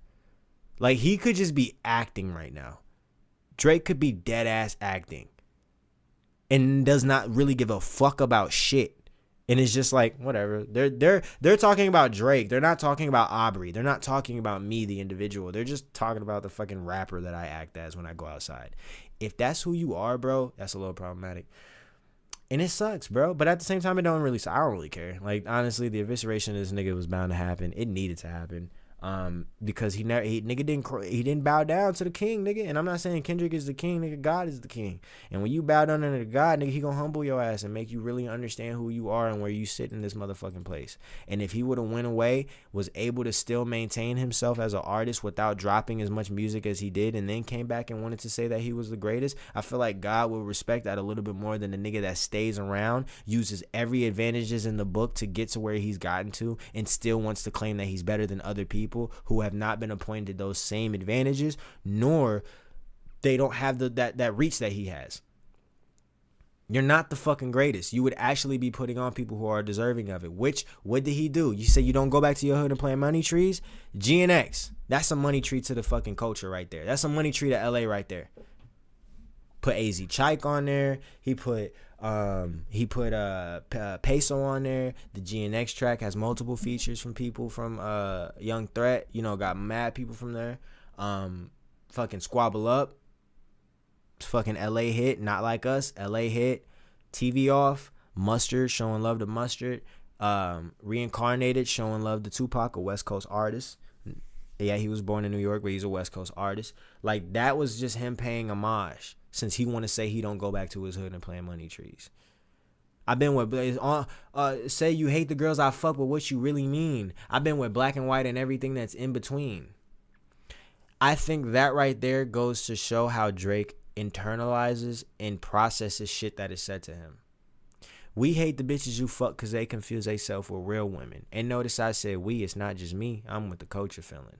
If we break that down, Drake is the same dude who had to put hot sauce in his condom because a woman went through the trash and would try to go through the trash and dig up his semen specimen and try to literally like beaker her shit into her like a fucking like it's an insemination or whatever the fuck, right? To have his baby. That's the caliber of women that Drake fucks with. Drake fucks with the kind of women that break his heart and he turns around and has to make a song about them. Like, by literal definition, Drake should really understand what he's talking about. There are so many songs where this nigga talks about, I think Jaded's about a kid, but there are so many songs where this nigga talks about how he is hurt from women and how they hurt him. So when he says, we hate the bitches you fuck because they confuse themselves with real women, he said, why'd you have me next to them if y'all knew that y'all was fucking? That's what Drake said on that Wait For You song with Future. He said, why'd you have me dap him or some shit when y'all knew that y'all was fucking? So Drake is the type of nigga to fuck with a bitch that will have a nigga that she fucking with interact with another nigga that she's trying to fuck with and not tell them, hey, by the way, like, I either used to fuck with this dude or we sometimes off and on fuck with this nigga. That's the kind of caliber of the motherfucker that Drake be fucking with. And when he says that, he goes, you hate the women I fuck, but what do you really mean? I've been with black and white and everything that's in between. On some Bobby shit, I want to know what Whitney need. He literally did not listen to it and just found a way to try to contort it into his own narrative that he wanted to talk about. Because if you listen to it, you can really understand where he's coming from. He don't like the women that you fuck because you don't like the women that you fuck. But you want to turn that into a bar about Whitney. You're the black messiah wiping up a Miss Queen, then hit vanilla cream to help out with your self-esteem. So now we're bringing colorism into the conversation. All right. He talked about your braids. He said Tommy Hilfiger stood out, but FUBU had never been your collection. He never was like, yo, you're a light-skinned nigga, and you know what I mean? Yeah, that's why you don't get it, because you're just a light-skinned ass nigga. He insinuated it, but he didn't actually just flat out come out, and he wasn't just flat out coloristic with it. He actually used evidence to back up what he said. You are the nigga who turns around and goes, you're the black messiah wiping up a mixed queen. That's a black woman, bro. And I don't know shit about Whitney. I don't know that woman. I seen her on the cover of Mr. Morale and the Big Stepper, and that was the first time I knew that he was with somebody. I was like, oh shit, didn't even know that. That's cool. That's what's up. Shout out to them. She grew up in Compton, G. There is no need for this. Oh, she's a mixed queen. She's a mixed this. She's a mixed that. That's diluting the conversation to a place that it doesn't need to be. But I expect that from a bitch ass nigga like you, who does not understand these race conversations, because you probably feel ostracized once they're starting to be had, little bitch. So then this nigga turns around and goes, they hit vanilla cream to help out with your self-esteem. Because he said, the first time I fucked a white bitch, I was 16 at the Palisades, fumbling my grades, traveled with the team, the Apache life. Centennial was like when it was Baker's cream, that doughboy, mixed that way in a race, interchanged the scene. Happy just to be out the hood with all the wealthy kid. Good kid, Mad City tour. She drove her daddy's Benz. She said something about somebody being a sheriff. It was a win-win. He talked about how he was out of the hood, and that was the first time that he fucked a white chick. Fabricating stories on the family front because he heard Mr. Morale, like he said he was going to fucking do. And he's saying he hits vanilla cream to help out with his self-esteem. But when he talks about I met her on the third night of Chicago, North America tour, her eye glow, fee, 5-4 fump. She was a motto dedicated to the songs I wrote in the Bible. Eyes like green, penetrating the room light, hair done in the bun, energy in the room light, Big Bang for theory. God hoping you hear me. Phone off the ringer, tell the world I'm busy. Fair enough. Green eyes to the mother didn't care enough. Sympathize when the daddy in the chain gang. Something about I was 9 when they put Lamar in the grave. Some shit, sex the pain away. So to help out with his self-esteem to have sex is not what he was saying. He was grieving with shit, and he was going through a lot of shit, losing people. He found someone who lost someone as well. They sympathized with each other because somebody that had been in the jail system, and then they fucked the pain away. It's not him trying to help out with his self-esteem. On some Bobby shit, I want to know Whitney need. All that puppy love was over in your late teens. All right, nigga. I don't think you're in the situation to talk about relationship issues, bro. You're fucking Drake. You hide the fact that you fucked a porn star from the world because you're ashamed. You hid the fact that you had a child because you were ashamed. And you've never been able to have a successful relationship in the public eye. Yet you're trying to tell a nigga about the woman that he's been with since high school. Shut the fuck up. You're not qualified to have that conversation. At all, nigga.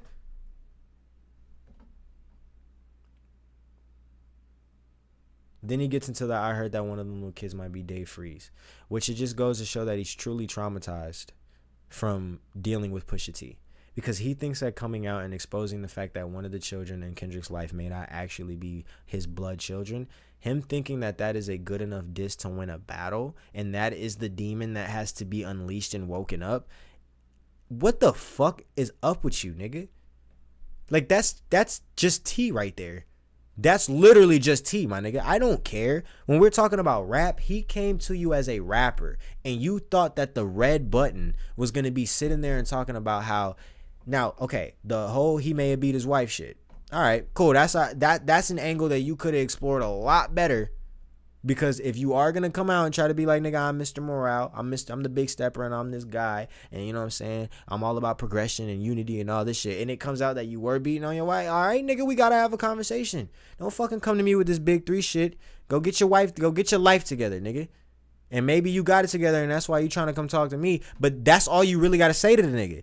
If that's really what it was, if I was in this conversation, bro, if I was in this big 3 conversation and that nigga came at me, bro, and I knew that he may or may not have had that allegation up against him, I would have been like, oh, you got your life together. You got your wife back. Now you trying to get the crown back or some shit? Yeah. Yeah, okay. Oh, okay, nigga. While you was out there fucking fighting your girl and shit to get your life together, now you got it together. You think you can come back and talk? Cause you been to therapy, nigga. Now you think you can have this kind of fuck out of here, nigga. Where your flaws? Bring them all out. Don't just talk about what you talked about on Mr. Morale. What's the shit that we don't know, nigga? Yeah, that's what it would have been, and it wouldn't have been like go no further. It would have just literally be like, it would have been like, nigga, you want to hold other niggas accountable, but where's your bullshit? And I'm not talking about the bullshit that you showed niggas, because that was, you put that up in a conceptual way for people to consume as art. What's the shit that you don't want us to know, nigga? Because you trying to come at me for shit that I've just been putting out there all day. Who the fuck are you behind that mask? So he tries to come out, say the fucking, oh man, one of them kids might be Dave Freeze. Even if it's true, I don't care. We're talking about rap. Nigga, fuck the big 3. It's supposed to be just one big rapper, but you over here talking about a fucking the paternity of a child. That's a little weird. Don't make it day free, because if your BM is your BFC or BD, then I'll make it pretty fucking sense to me. Shake that ass, bitch. Let the shorty breathe. Hands on your knees and shake that ass. Range. Well, not that kind of Drake. I'm talking about my nigga. It's like, yo, this nigga's ass, bro. Then we get the beat change. He goes at everybody else, right? He goes at Rick Ross, Kanye, Rocky, fucking all them niggas he was beefing with. Then we get the beat change. Kendrick just opened his mouth. Somebody hand him a Grammy right now. The greatest fucking lyric that you can ask a nigga to spit. Because they gave that nigga a lot of Grammys. And they're probably going to gear up to hand that nigga a lot more Grammys for GNX. So he was speaking facts on that one. Kendrick just opened his mouth. Somebody go hand him a Grammy right now. Where's your uncle at? I'm trying to talk to the man of the house. West Coast niggas do fades, right? Come get this ass whooping. I'm handing them out. For this nigga to respond and say squabble up in the beginning of the Not Like Us music video. This nigga Kendrick is maniacal, dog. He's fucking maniacal. He said West Coast niggas do fades, right? Come get this ass whooping, I'm handing it out. And nigga told that nigga to squabble up. What's up? Crazy. You want to take off a Pharrell legacy, all that shit. Cease and desist for hoes. Bullshit. There's only Big D and there's video proof. You're fucking weird, dog. You're right about fuck the big 3. Maybe I'm Prince and you're actually Mike. Because you make songs for the whites and you tap dance for them. Because you work with white people. Then what the fuck do you do, bitch? You culture hop.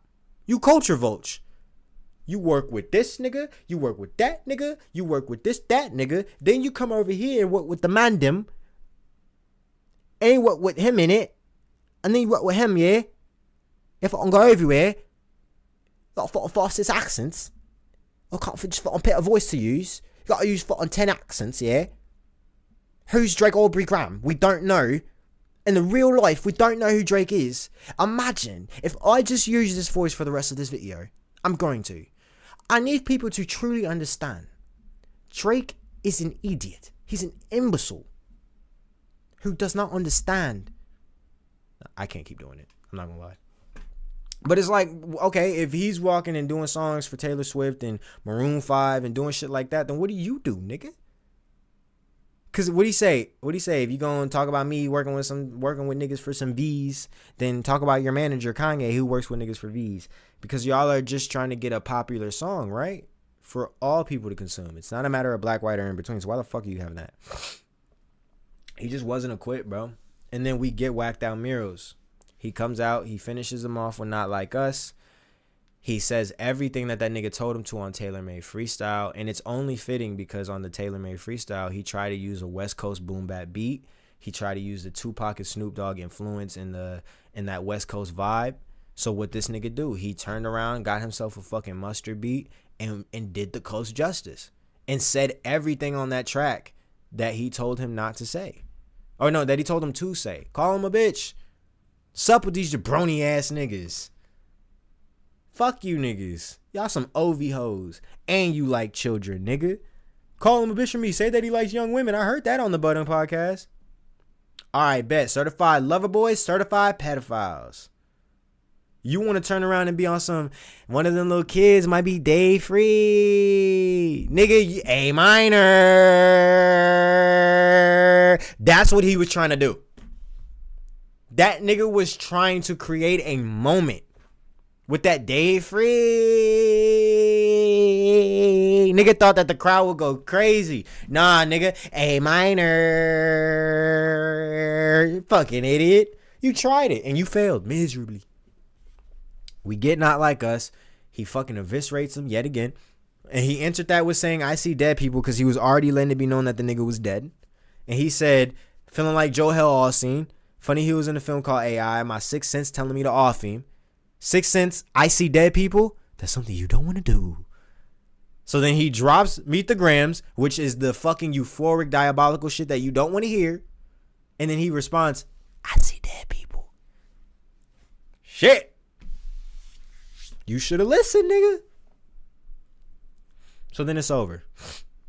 We get Watch the Party Die, which is him further talking about, you know, what's going on in society and all that. Then we get Whacked Out Miros, where he's like, yo, fuck hip-hop, nigga. It is what it is. Y'all stay politically correct. I'm going to do what I did. Ain't no sympathy here. This shit's hilarious. It's a lot of opinions with no power to carry it. 2025, they still moving on some scary shit. Tell them quit they job and put on real niggas a severance. Don't insult my intelligence. I'm not just for the television. Teleport to Bullets Road and dig up all my relatives. These niggas been fake loyal. Wait. Okay, nigga, let's settle it. These niggas been whatever. Since y'all pandering to choose a side, let me do it for you. Okay, fuck y'all hip hop. I watched the party just die. Niggas cackling about Puff, but all of y'all is on trial. Niggas thought that I was antisocial when I stayed inside of my house. You better off having one woman. Everything is tricky right now. You niggas live in disguise. Hey, you niggas live in denial. Hey, fuck anybody empathetic to the other side, I vow. A bitch nigga love bitch niggas that exist with him in style. Exterminate them right now. Make Cat Williams and them proud. The truth about to get loud. No juice inside of my cup. I sobered up and knock them all off. Don't let no white comedian talk about no black woman that's law. No juice inside of my cup. I sobered up and knock them all off. My mom came over the day and I was like, mother, Mother, I Sober. The song where he talked about sobering up and breaking generational curses and working through the past life traumas and the traumas that exist, while also acknowledging the pain that rappers go through being sexually assaulted and mutilated in their life, the pain that women go through being assaulted. He got sober and he talked about it on that song. You turned around, probably drunk as fuck, high as shit, on hit The Heart Part 6. You turn around and you go, oh, fuck me. Mother I Sober is a song that you say you got molested. I just made the whole connection. He turns around. No juice inside of my cup. I sobered up and knock them all off. No, nigga, there was no juice in his cup. But then also Juice, Tupac, you know what I'm saying? Not working himself up. So then we get to Squabble Up. The immediate response to him saying, first of all, he responded to him being like, you know, I could have actually bumped to that song if you weren't calling me a predator to every vlog and editor. And then, man, you know, it's actually a little bop if you weren't actually calling me a predator. So he says, okay, I got you, nigga. I'm going to go ahead and get you, I'm going to go ahead and get you Squabble Up, and I'm going to give you Not Enough, a.k.a. TV Off. I'm going to give you those 2 tracks. Since you want this same bravado without me being like A minor, cool, I got you. He gave it to the niggas. So then we get, what was the third track? What's let me pull that bitch up. The third track is Luther, which is a hit with SZA. Then we get Man at the Garden, I Deserve It All, which can honestly be perceived as a direct response to someone like Kendrick, someone like Drake, in my eyes, because why does Drake believe that he deserves to be the greatest rapper of all time? I really want to know. What does he think that he has done either for the community or for people to get up on a platform and say, I am the greatest? I know I said top 3, but I'm not 3 and I'm not 2. Something about being number 1.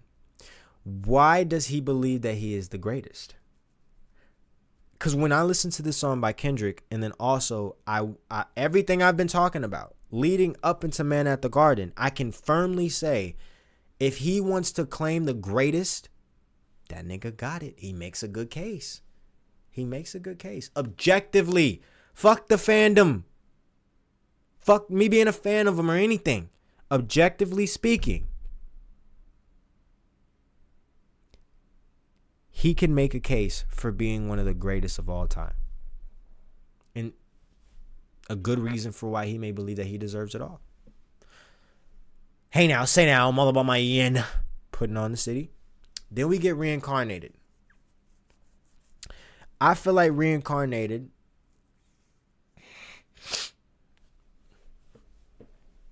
is kind of also a response. But not in like a direct response to Drake, but a response to Taylor Made. I feel like it's a response to Taylor Made. And the reason why I say it's a response to Taylor Made is because I've never heard Kendrick use another artist's cadence. I've never heard that personally. You correct me if I'm wrong. I mean, I know he got that video where he was making fun of Jasper or Tyler, the Creator. Jasper. That shit was fucking hilarious. Should I get the McLaren? Oh, wait, no, that was ASAP. Anyway. But besides that, Kendrick has always been authentic with his flow. So for the first time, he gets on here with that fucking Tupac flow. I got this fire burning in me from within. Concentrated thoughts on who I used to be. I'm shedding skin. Every day a new version of me. A third to be the minute, cementing the pain, juggling the pros of God's and fame. I don't know how to make friends. I'm a lonely soul. I recollect assassinations. I was 4 years old. Truth be told, I've been battling myself. Try to navigate the real and fake and cynical about the judgment day. I did past life regressing last year and it fucked me up. Man, body after body, lesson after lesson. Let's take it back to Michigan in 1947. That sounds like, all right, nigga, you want to do that? Kendrick, we need ya. The hip-hop savior. You want to do that? Let me show you what it really sounds like to pay homage to a nigga. While also simultaneously telling a really real story about music and how in America, or not even just in America, the story of the blues and how blues was founded and the greatest blues player had to sell his soul to become great. Now every nigga got to sell his soul to be great. That's why he said I rewrote the devil story just to take our power back, nigga. Because these niggas, if you're great at something, know you a god even when they say you ain't. When you great at something and you channel that god energy, these niggas will turn around and be like, Illuminati confirmed. Sold the soul to get there. Yep, couldn't do it on his own. Nope. Because they want to bring down the black. Y'all niggas bitches, suck my genitals. So he drops Reincarnated. And he does his thing. And then he immediately does TV Off. Because that's what the fuck he's doing. The rest of this album, he ain't talking to this nigga. Maybe Peekaboo. Letting that nigga know like, hey, I'm still here, bitch. Pop out. You better not smell my name, nigga. I still pop out on your ass. But TV off, I would say, is literally like the send off of the battle. He let niggas know it's not enough. There's few silent niggas left, but it's not enough. Few bitches that'll really step. It's not enough. You say you bigger than myself? Not enough. I get on the ass. Somebody got to do it. Somebody got to do it. Somebody got to get on Drake's ass. Pause. Somebody got to hold him accountable. Somebody got J. Cole. You want to call yourself the greatest? I'm gonna get on that shit. I'm gonna let you know, nigga. Who's the king? Not you, nigga. Make him walk that shit back. I check a G pass. Watch a nigga do it. Turn his TV off. And with my type activity, so don't you get involved. J. Cole, nigga. You not with that shit. How many shit I seen? Send them all. Take a risk to take a trip. You know I'm tripping for my dog. Who you with? Couple sergeants and lieutenants for the get back. This revolution been televised. I fell through with the knickknacks. Say, young nigga, get your money up. Yeah, I meant that. Hey, blackout. If they act out. Yeah, I did that. Hey, well, stopped out. Then he's just talking his shit, having fun with it. I hate a bitch that's hating on a bitch and they both hoes. I hate a nigga hating on a nigga and they both broke. If you ain't coming for no chili, what you come for? Nigga feel like he entitled because he knew me since a kid. Bitch, I cut my granny off and she don't see how I see it. And got a big mouth, but he lack big ideas. Send him to the moon. That's just how I feel, young. Nigga, that shit sound like that's up there with bitch. Show my grandma's dead. And they ain't money praying for me. I'm on your head. Aight, that's just his shit talk, bro. So then we get the beat change. Ain't nobody kings in this rap things. They siblings. Nothing but my children. One shot. They disappearing. I'm from the city where the flags beginning thrown like it was past interference. Pad rock around the building. Crash pulling up and more march trucks just to play freeze tag. When a bone a pit like it was sea bass. And when I made it out about 50K from a show. Trying to show niggas the ropes before they hung from a rope. I'm prophetic. They only talk about it. I get it. Only good for saving face. Seen the cosmetics. I seen the cosmetics. You want to talk about I'm prophetic. You want to talk about trying to show niggas the ropes before they hung from a rope, a systematic rope. The ideologies that they give to us. That's what this nigga speaks of. But you want to turn around and say he rapping like he trying to get the slaves freed. They only good for saving face. I seen the cosmetics. That shit sound like when he said capitalists posing as compassion is be offending me. Suck my dick with authenticity. Tupac dead, gotta think for yourself. Heroes looking for the villains to help. I never been sophisticated saving face. Being manipulative is such an acquired taste. I rub elbows with people that was for the people. They all greedy. I don't care what nobody. And then you like to wonder where I been. Man, bro, like he's letting niggas know. Like, yo, these niggas is all compromised. Fuck these niggas. All performative. They all doing it for the bullshit. They all doing it for the performance. Saving face. So he turned his TV off. Then we get Peekaboo. We get the real heart part 6 where he's basically saying, hey, chop it up with your peoples, reconcile with those that you love. The song's growing on me. I'm not going to lie. Out of the whole GNX thing, this shit kind of turned into a little This shit kind of turned to a little GNX review. But out of all of GNX, I would definitely say that the heart part 6 is my least favorite. My most favorite is just Whacked Out Mirrors, just the way that man was rapping. What's going on, G? What's going on, G? What's going on, G? First time chatter. Welcome to the chat, kid. But yeah, I feel like the hard part 6 was like, it made sense because he's responding to the boy. He's letting the shit be known. But at the same time, it just didn't really fit for me. But it's not a bad song. He's still spitting. It's great messaging. It's an evolutionary song, and him trying to step into that next level of being a record label executive. Nothing up. Just finish the work. Which well, that's good. Chilling, thriving on this motherfucker talking about Kendrick Lamar and his legacy and how great he is. I don't know if you read the title of the chat, but yeah, that's what I got going on right now. You missed it. I've been chatting about this shit for a minute. It's been going for a fat long time. But if you wish to go see the playback, you can go over on YouTube. Not now, obviously, because we doing our thing. But I stream over on YouTube, and the playbacks are always over there. So if you want to catch this live, you can later, just not right now, because we're doing this. Wait, they blocked it?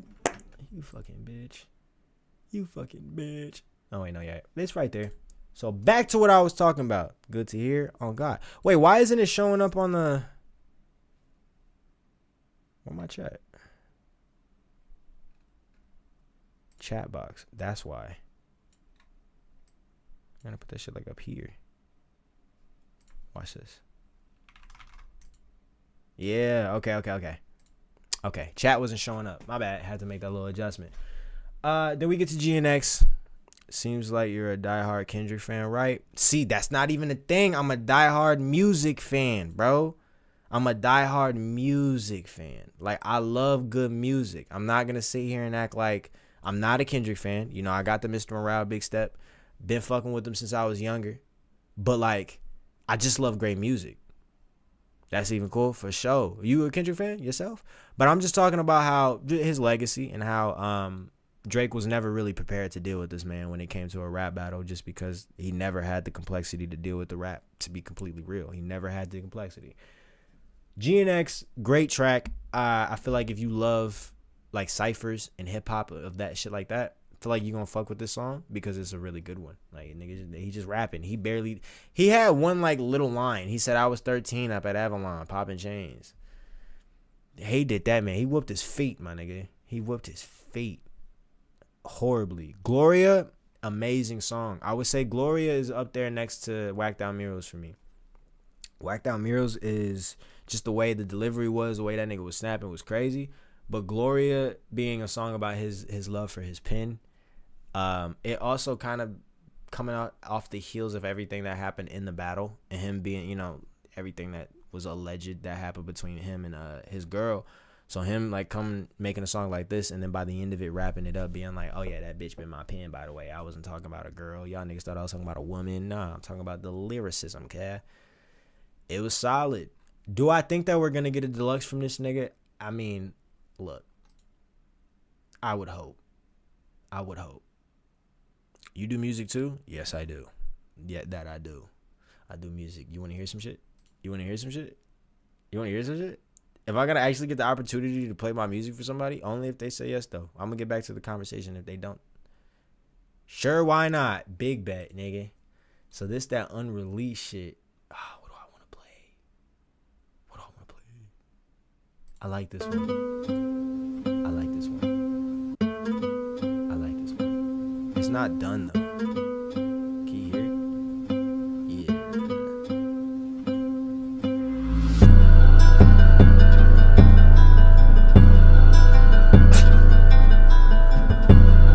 I can't hear it.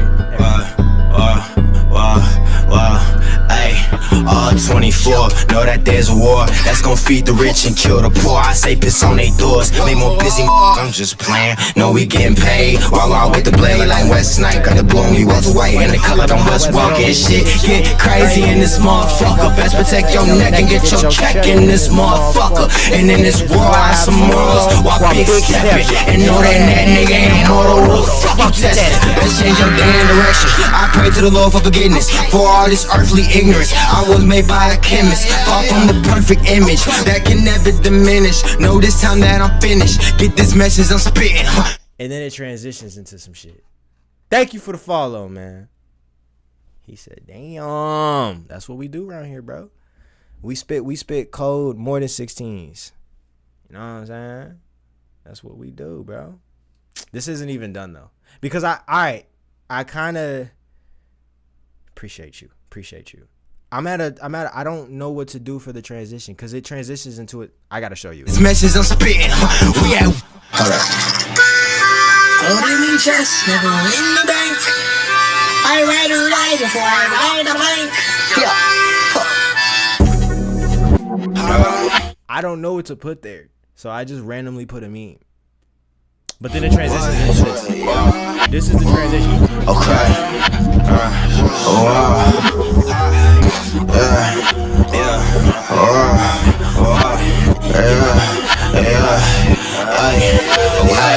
Know this shit get real when exposing the fake and you make that ass uncomfortable. And we making these old bitches mad the way we disrupting the status quo. Young nigga, this is not GTA. Please do not play, I got more you touchable. Niggas bitches don't get it, what's up, bro? Got no manners, no standards, I'm judging home. And I'm treating these women like Pluto taught me up in Mars with the stars by the start an army revolution of modern day Marcus Garvey. Send my mommy and granny to Abu Dhabi. Tomorrow's on my Debo, bitch, you gon' stop me. Know that here's a placebo, that shit be's nothing. I'm a one of a one, you can't make a copy. She can send me get her. But that's enough about your boy. If you wish to go listen to that on your own time, I got all platforms, you know, Creo, I'll be everywhere, man. I also be on YouTube too with it. But yeah, that's what I do. It sounds good though. I don't think you have to change anything. Good looks, or put anything. I don't know, man. Maybe it's the perfectionism. Like I'm trying to just get like the perfect little meme. I don't know. I want to change it, but I may not, because, you know, motherfucker told me not to. Let's get back to the course of the convo. Where was I at with everything? Honestly, I have been talking about this shit for an hour and 38 minutes, and I really do not want to edit a video longer than that. So I'm going to stop that recording because I really don't want to deal with that. So have you ever planned to go for a music video? I have a music video, actually. Give me uno momento and I can show it to you, because then we can make a video out of it and I can upload it and maybe show other people that have yet to see my music video. For shawty, I can do that. I got you. Just gotta wait for this recording to do its thing. Boom. Can I show you my music? Let's do it. So this is my first ever music video. The story behind it is me and my dog Mo from Next Up. He's a YouTuber who does like reaction videos to content creators, music. Like you send through your music, he'll do a reaction to it. A couple years ago, I sent through my music and he really liked it. It was like, yo, this shit is fire. So I just kept doing it, became a part of the community. And then he hit me up and he was like, bro, I'm gonna be in LA. And I was like, dog, I'm only a couple hours away. I could be down there and we could actually make some music or make like a video. So that's what we did. So we went. The gas station that I walk into is the gas station from Superbad. So where McLovin bought his alcohol is where I was. And we went to an IKEA, the biggest IKEA in America, because it's in California. But this is the video, bro. Shit. They're sabotaging me. What the fuck is that? They don't want me to be great. Let me play that back. Yeah. Yeah. Oh. Yeah. Yeah. Yeah. Walk. Ayy, first like I just stepped up by the casket. That's the death. I shoot like Steph. I put the bread in baskets. I don't want her problems. Yeah, go ahead, you can have it. Get the cash and bag it. I stay fly like a maverick. No me, don't want no static. My wrist that coat the paddock. My jeans hold automatic, so don't be problematic. This nigga be reptile like lizard. My neck straight cold like blizzard. She suck me like some scissor. Make any person go berserk. Keep that stick like a wizard. Oh my god, I put in work. Shout out 3-6 more. I say fly like first like I just stepped up by the casket. That's the death. I shoot like Steph. I put the bread in baskets. I don't want her problems. Yeah, go ahead, you can have it. Get the cash and bag it. I stay fly. I don't watch this video enough. This shit, I made a fucking music video, and the song is hard as hell. I like a maverick, no me, don't want no static. When I say, smooth criminal on big breaks. Shawty eat me like some meat cakes, and I say it's all it takes. She like the way I be moving, I got some rich that I Ruben, yo. I hit up Shawty when I need a break. That pussy wet, that feel like tubing. I hit it once, okay, I'm good, I'm grooving. Let's keep it moving. I pay the fast head jack, do the dash, hop down, I'm cruising. Pockets swole, Sub-Zero, I so cold, with a phone, she was Nigga said, pockets cold, Sub-Zero, I so cold, when I'm froze, nigga. I suppose, great the ones I dominoes. All that Jericho, bro, go I'm scared of those. Catch up. Well, I have a music video idea for your up and coming track. For real? I don't think I'm gonna make it. What's the idea? But I didn't think I was gonna make a music video for that. What's the idea though? Hit me with it. When I get a grill, but that bitch gon' bling. Right on that down, me gon' sing. Chop a wig up the town like a ring, ding. Shout out to everybody that was involved with the making of this. Chris driving us around.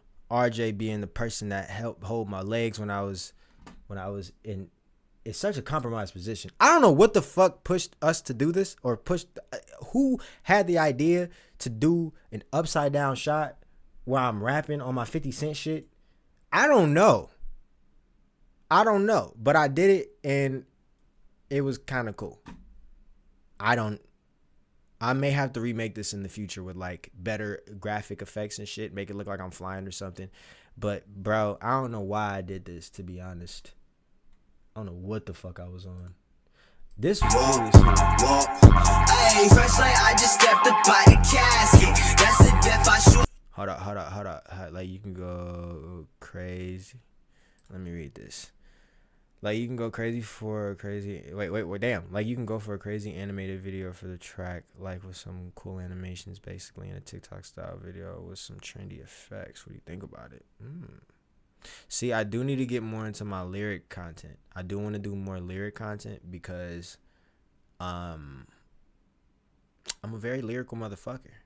So there's a lot of like intricacies in my lyrics. So having lyric videos would actually be kind of fire, or just like visualizers or animated ones. That'd be fire. I gotta tap in with the animator or somebody that knows. You know somebody? You know any animators? I don't know any animators. I know this song though. I fucking love this song. Been a long time since I hit that J. Tryna pass that drug test today. Bitch ass nigga underestimate. He don't know how I move. Now I made his been a long time since I hit that J. Tryna pass that drug test today. Bitch ass nigga underestimate. He don't know how I move. Now I made his. Hold on, Jay. You supposed to be back. I'm an animator myself. You think it's a coincidence, or was this your plan the whole entire time to come up in here and talk me up with the niceties? And then be like, oh, by the way, I do animation. Nah, send through your work, bro. I want to see. That'd be really cool. I ain't gonna lie, bro. Being on Twitch with no fan base, you really learn to not trust niggas. Because niggas be bots. And I'm not saying you are. I'm just speaking right now. Yo, the amount of people that I genuinely have seen come across this chat that I'm like, is this even a fucking person, or is this an AI generated? Is this an AI generated thing? It should be scaring me, bro. It is a coincidence, basically, but not really though. Yeah, I know. There's so many fucking bots on Twitch selling that. Yeah, all right, it's weird, bro. And then they'll conversate with you, bro. And they'll conversate. They'll be on some shit like, how's your day? What's going on? What question can I ask to prove the validity of you being a human?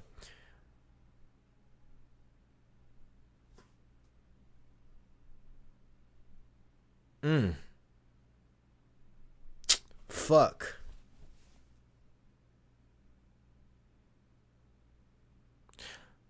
What is some human shit that I could do to test to see if somebody's a human or not?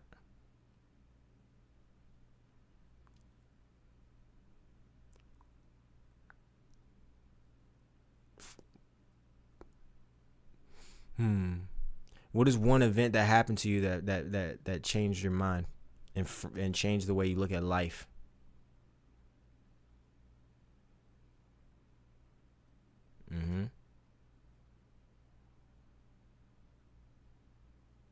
We can't do that. Well, I can show you my portfolio too, and if you still not believe me, we can call or something like that. Not for sure. But I need to know your trauma, nigga. No, I'm just kidding. No, yeah, for sure. Add me on Discord, man. That'd be really cool. Thank you for coming through to the stream and offering that opportunity. Let me get my link for the Discord. Or no, I'm gonna send you a link to my server, to me and the gang server, cause me and the gang got a server. I want to invite. Copy this link. And Discord, bet. Since I'm streaming right now, I'm gonna just drop this. It'd be a little easier if you could do that.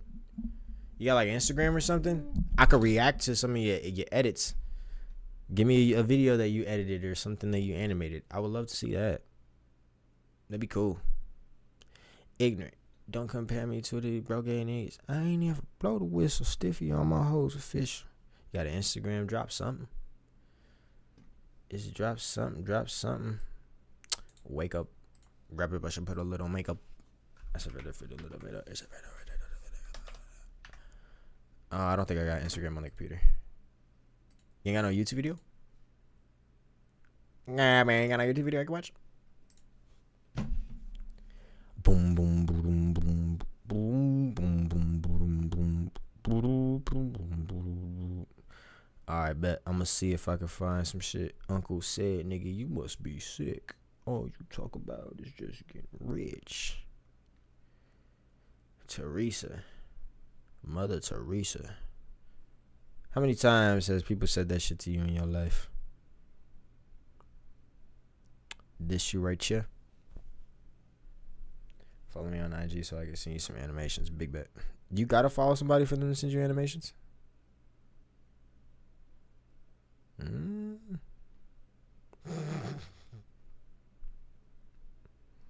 Oh, this is fire. Oh, this is hard. Okay. Alright, I see the vision, nigga. Alright, I see the vision, nigga. I see the vision. Alright. Be on the lookout for a bit. Not right now, because I'm streaming. Because I'm not going to lie. I've had plenty, like, motherfuckers come in the chat and they're like, so when are you going to get back to me? Leave me the fuck alone, please. I appreciate you reaching out. No, they be really invasive, bro. But nah, I will be in touch because I would like to get some animations and shit too for the screen and for the stream and all this shit. You know, because I mean, I got to start growing somehow. You were the 20th follower. I appreciate you for that. Nah, I hit a milestone in this bitch. Yes, Sirski. I had a milestone in this bitch. Was I making a video? Was I doing something? I was making a video. Yeah, follow me there so we can do for we don't forget each other and we'll discuss after you're done streaming. For sure. For sure. Thank you for coming through. Do you have anything else that you wish to bring to my attention? Or videos to react to? Something to do? You know what I'm saying? Any recommendations? Because after that Kendrick conversation, I'm not going to lie, I think I'm going to get off. I just sat almost 2 hours and talked about Kendrick Lamar. That's crazy. What's going on? Parents of children who play Roblox. Oh, God. What's Your child happening? was sexually exploited, abused, or pressured to share explicit content by someone. That's what it's like? On the Roblox streets? Niggas doing that? Right? The internet is forever. The internet is not just... This isn't 20... Oh, yeah. Like, he's just doing a live stream. I'm live stream-ceptioning right now. Watching the nigga stream. You have any specific genre for music, or do you do all types? I would say I do all types. I don't necessarily. I'm obviously a rapper. You know what I'm saying? I rap through and through. That's what started all of this shit. But the more I make music, the more I try to make different things. Like, let me look for an example. Well, what we got? Fuck it. This one's all right. I think that I sell my fake peer to a place with no attention. I'm living in fear. How did I end up here? I get the sense that I will never be better, so I'm focused on the cheddar so my family is better. But I wonder when the pain will let up. Never, motherfucker, you know that you stubborn as ever. I gotta tell the truth, I'm fed up. So yeah, hip-hop adjacent. And then you got shit like this. Make it all make sense. I ain't in the mood to fight. I don't want it all to go down like this. I'm just trying to make it right. I'm just trying to make it all make sense. No, I ain't in the mood to fight. Gotta get my shit right, can't end like this. I ain't really slept in a minute. I ain't told the God in a minute. I know that it went from the start to the finish, but it's getting. Yeah, bro. And then I'll do some shit like this. I guess I don't really have a genre, bro. I just like making sounds. They don't really love me like they could. They don't really know me like they should. I ain't saying that it's bad or it's good. If I had a shot at take, I just would. But they don't know that. Don't know that. 'Cause you always try to hold back. I can't hide that. This shit's all bad now, all bad now. I say something, but you hear nothing. A pit of silence is what I've been stuck in. And then you got the nerve to say what happened. Well, I don't give a fuck no more, baby, I'm locked in. I walk away again and again, and I count the days you take to let me back in. Just don't take me serious, girl, I leave you delirious. I got too much to do, I cannot be second guessing my mind. Cliche, but I feel like I'm running out of time. bro, I need to get on my shit. I'm on my shit. Yo, I tapped my name into fuck. That's what we're about to do. I don't like this.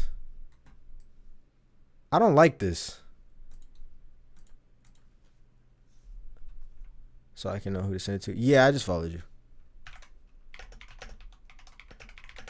I don't like this shit, nigga. I'll go into ChatGPT.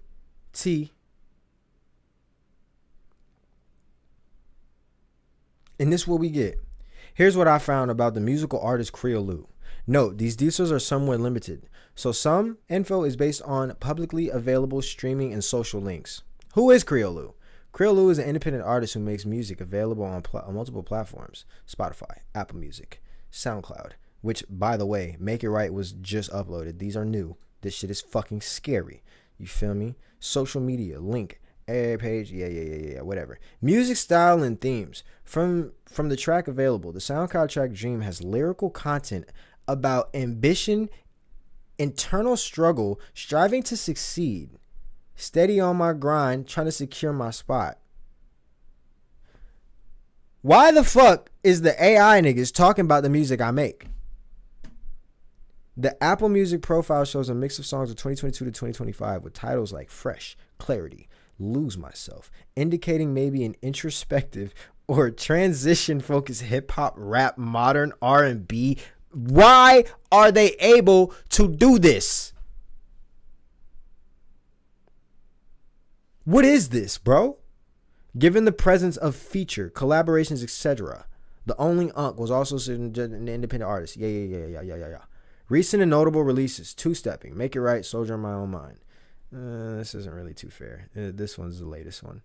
Other details, context. The artist seems to go by the stylist name Creo, sometimes spelled Creo, in SoundCloud listings. The social links suggest they may have a presence also in streaming videos, YouTube, possible Twitch, meaning they might engage with live and interactive content. I got you. Because they appear on major streaming platforms, this is some infrastructure distribution supporting their work. However, information about their biography, birth, name, origin, influence, label, affiliation is not readily found in the sources discovered. If you like, I can dig archives, interviews, social medias, biography. Yeah. This what the fuck I want right here. Tell me about myself, nigga. You know what?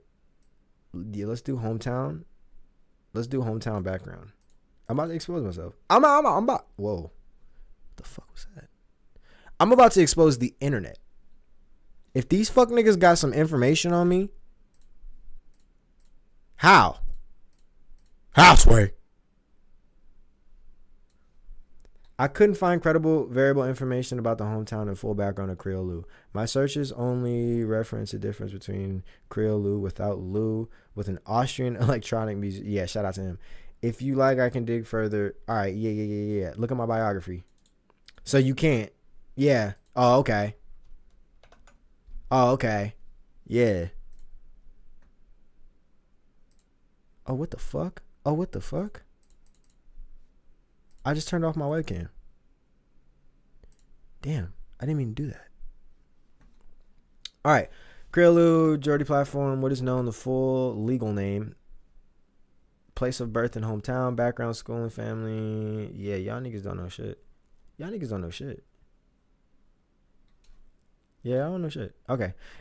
Maybe I was just really high and I was like scared of the fact that I was reading about myself on a computer. Cause this nigga don't know nothing. All right. There's Creo. Whoa.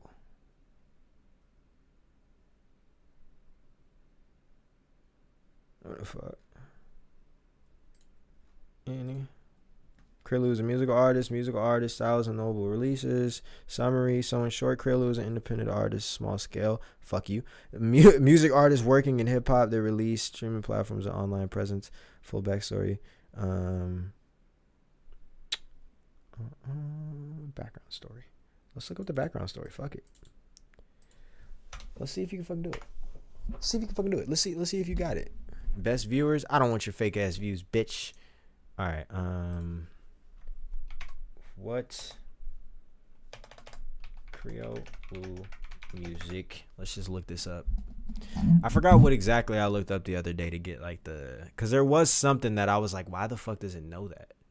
Here's a rundown of Creolu's music style. Okay, according to interviews, this shit, I've never done an interview in my life. Creolu described his music as introspective rap with experimental production. I don't remember when I said that.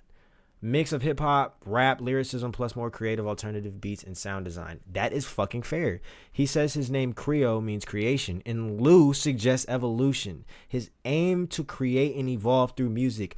Why do you niggas know this? His influence include artists like XXX, Tentacion, DMX, and Nas, and others from the underground 2015, 2016. I've literally said those words before, bro. So that actually will make the most sense because it just scoured the internet through the archive to see what the fuck I've said. This just goes to show that a footprint is being created in everything that you fucking do, my nigga. This footprint is real, bro. I thought nobody reacted to this shit. I thought nobody reacted to my videos or my interviews or not. I wasn't an interview. I think I did a stream with Mo about this. And I talked about it. He views music as a way to be vulnerable, connect with people, and overcome personal struggles. Yeah? But, like, I never said that, though. Like, I in ways I've said that. I guess they're summarizing what I truly do believe, and I don't like that. Here are some notable singles and tracks from Creolu. Knock Knock. One of the earliest widely distributed singles. Yes. Make It Right. Another single. Soldier of My Own Mind. Built on an older track, Soldier of My Own Mind, he wrote back in 2019. Yo, why am I being surprised by a computer being able to fucking maintain fucking information that's put on the internet? I need to stop acting stupid. Where to listen? You'll find Creo on major shits. Yeah, shouts out to y'all. Why listen and what to expect? Oh, I like this. Yeah, why listen to my music and what should you expect? If you like rap, hip-hop with honest lyrics about personal growth, identity, emotional themes, mental, oh fuck, plus some experimental beats, Creolu is worth a listen. His music seems independent, self-driven, creative processes, and emotionally driven rather than mainstream pop hooks. You a real nigga for recognizing that. I put mind, body, and spirit into this shit every single time. Every single time I open my fucking mouth. Every single fucking time. Good for when you're in a reflective mood or want something different from typical commercial rap. Nigga, oh God. Like, can you just like send this out to the whole world so they can like read this? If you like, I can pull up a full discography, all singles, EPs, features, and maybe highlight 3 tracks. Yeah. Pull up my full discography. I got a whole playlist of this, by the way. So if you do wish to go listen to my full discography, it's on SoundCloud. So you just lied to me, bitch? You just said that you could pull up. Anyway, since this shit doesn't want to do it anymore, I guess I can do it my damn self. We're going to go here. We're going to go here. We're going to go here. Oh, no. Here, and then we're going to go playlist, and then it should be the first one. Nope, it's not. Yep. It's right here. Your boy is 115 songs into his career. Bot alert. Oh, God. Fuck them niggas. It's all good, though. We just keep it moving. Yo, this shit is crazy. 115 songs with 4 hours and 27 minutes worth of music into my career thus far, bro. And what can I show for it? A great time. I've had a great time making music. I've had a great time formulating. Honestly, as I've gotten older, I love that I found music as a medium to express myself and to also help hold myself accountable as a human being and to grow. Because, I mean, if you go back and listen to my music, I'm talking about a bunch of bullshit. And through that, I found my truth because I was like, all right, I'm going to say some inflammatory shit, but at the same time, I'm only going to say some shit that I genuinely would either believe in or it's so inflammatory that it's a fucking joke. So I had to really distinguish between like reality and shit. And then as I got older, it's like, all right, we got to switch up the subject matter. I got to switch up what the fuck I'm talking about. I'm a creation that's meant to evolve, so I have to evolve lyrically, and I got to evolve contextually. I can't just keep rapping about the same bullshit. Like, it was cool at one point to be like, motherfucking, I just hit this thing like I'm being amazed, bitch. I'm hotter than Nick Keller. Call me Johnny Blaze. Feel a little wank cause I'm the fire, man. Hide your man. Come trying to fuck on a private plane. Like, that shit's cool, but you know, when you get older, it definitely is better when I can come with some. And I'm treating these women like Pluto told me up in Mars, but the stars by the star that know me. Revolution, modern day Marcus Garvey sent my mommy and granddad to Abu Dhabi to my goals. I'm like, Debo, bitch, who gonna stop me? You know that feels a pussy, but that shit be nothing. I'm a one of them, one you can't make a copy. She can stand me, get on and he's hot. And don't even finish it because it's like, I've gotten to the point where I can say some vulgar shit without actually saying it. You know what I'm saying? I love that. I love the evolution of music, bruh. And just even my own music, man. And I'm loving the process of making it. And I don't really trip about the success or the critical acclaim and everybody really appreciating me because I appreciate it. Nigga, there'd be days where I'll be sitting here and I randomly rap a verse and I'm like, yo, I really did that. Like, nigga, I said late night talks with self about my wealth. Said fuck the help. Motivated by pain that's dealt by life itself. Walking the room, remain in stealth. My presence felt. Not saying what is under my belt, but skin will melt. I ain't gonna take it there. I'm just gonna play it fair. Fly as fuck in my Air Forces. Got a couple pairs. Switch up to the Concords. Ball out on the damn courts. I ain't stopping till my record numbers on a billboard. Shirts on Tom Ford. Everything I can afford. Hit the studio, make a hit when I'm fucking bored. Should I manifest more? Baddie on my tennis court. And it's, oh my God. Baddie on my tennis court. In the backyard, hella peaceful with the reservoir. Here I wait while my thoughts bake. Standing in the sun, type to make your head shake. Standing over myself, hoping he don't break. Oh my fucking God, bro. I'm not a musician, but I know the process of making music is so much fun. It's fucking amazing. Like, I really like the studio vibes, bro. It's the best. I mean, creativity is like, is orgasmic. Like, no weird shit. Not even trying to be weird or like no odd shit. Like, genuinely. Like, they say having that creative flow and being in a creative rush is up there with being sexually aroused. Like, this shit is, it's beautiful. It like hits a certain part of your brain. It's so fun, bro. I also have videos where I'm in the studio. So it's like, y'all can, I mean, you could literally see my studio sessions. Studio session. Where we at? I know I got a couple of them. So yeah, we got this one right here. Bro, this shit is, it's moments like this when I make videos and I'm like, yo, actually, if I just stay on the course of what the fuck I'm doing, it's all going to click and everyone's gonna find it all eventually. It's fucking funny. But look at this shit. Yeah.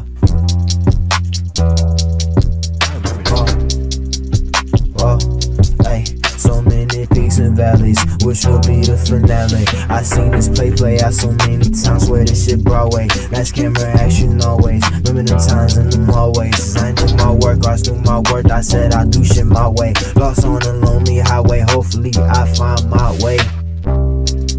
I'm trusting the place to stay. Let it in the end, I'ma make amends. Everything gon' be okay. Break free from sin, that is how you win. Can't run from judgment day, so don't miss that mark.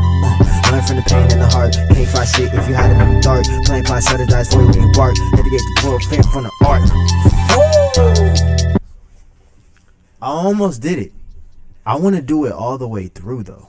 Break free from sin, that is how you win. Can't run from judgment day, so don't miss that mark.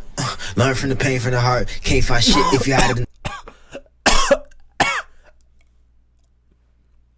Sorry. See, me being dramatic just almost made me throw the fuck up. I need to stop. The fuck is wrong with me? This was, yeah. So, yeah. I be in the studio. The studio is a vibe. I love being in the studio. I mean, I'm in it right now. I'm cooking up right now. I'm just cooking up a video. Yeah, making music, evolving through the art form. And just if we go from like my first track to where I'm at now, it's really beautiful. It's really fun. It's really dope when you find something that you just love to do. Void of what other people say. I mean, it's obviously cool to get validation and for other people to validate what you do and to show appreciation for what you do. But when you love what you do, it don't matter if you get the appreciation or not. It is 2, 3. I was streaming for 2 hours and 33 minutes. and 33 seconds just a second ago. But yeah, when you doing what you love, bro, it don't even matter. Nigga, I've been streaming and there has been one viewer that has hit this chat. Total today, I have streamed 4 hours, one viewer, all today. And I had such a great fucking time because I love the topics that we talked about. I love the topics that the videos I made. Some of the jokes that I made are funny as hell. When I go to clip this shit up and make it into a video, it's going to be so fucking fun. Because I enjoy the process, bro. I enjoy the process. And I don't feel like the gates can be open all the time for those who genuinely enjoy the process. You got to have those people in the community. You got to have those outlandish fucking creators who just do it for the money. You have to, because then it makes the impact of those that really give a fuck about what they're doing that much bigger.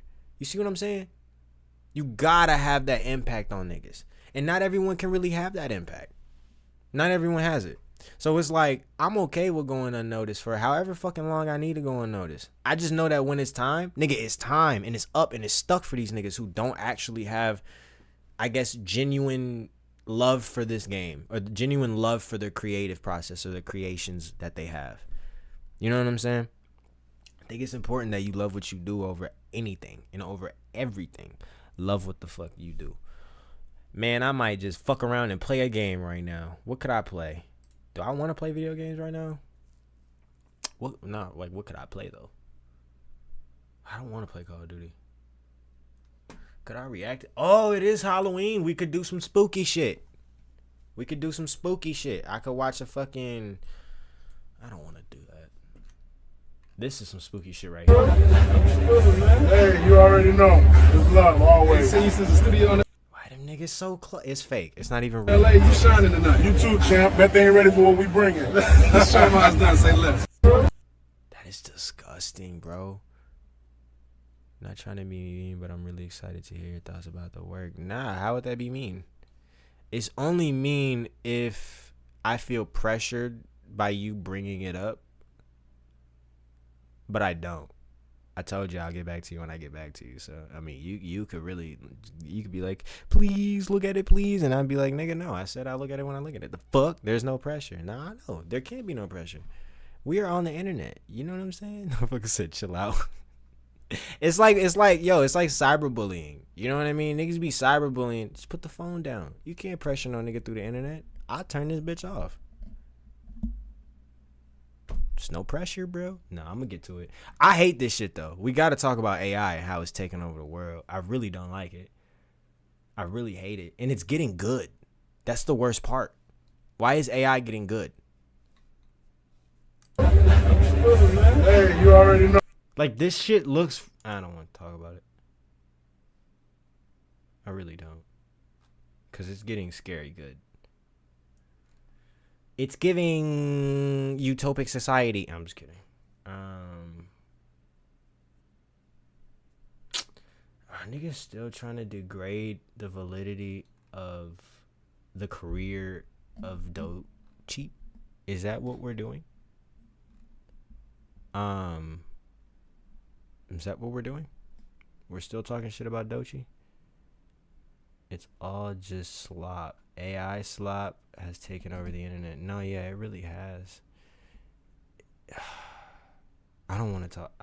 Do we want to? No. I'm not reacting to it. Was NLE Chopper wrong about Jesus?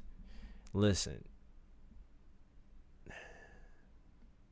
The day that I let a nigga like Jonathan make... Hold up. I just seen this title. Was NLE Chopper wrong about Jesus? And I kind of want to react to this to find out. But the day that I give a fuck about what a nigga like Jonathan Majors has to say about my opinion, pigs are probably flying, my nigga. Jonathan Majors cannot tell me that I need to go read my Bible. You were telling a white woman to be a Coretta Scott King, nigga.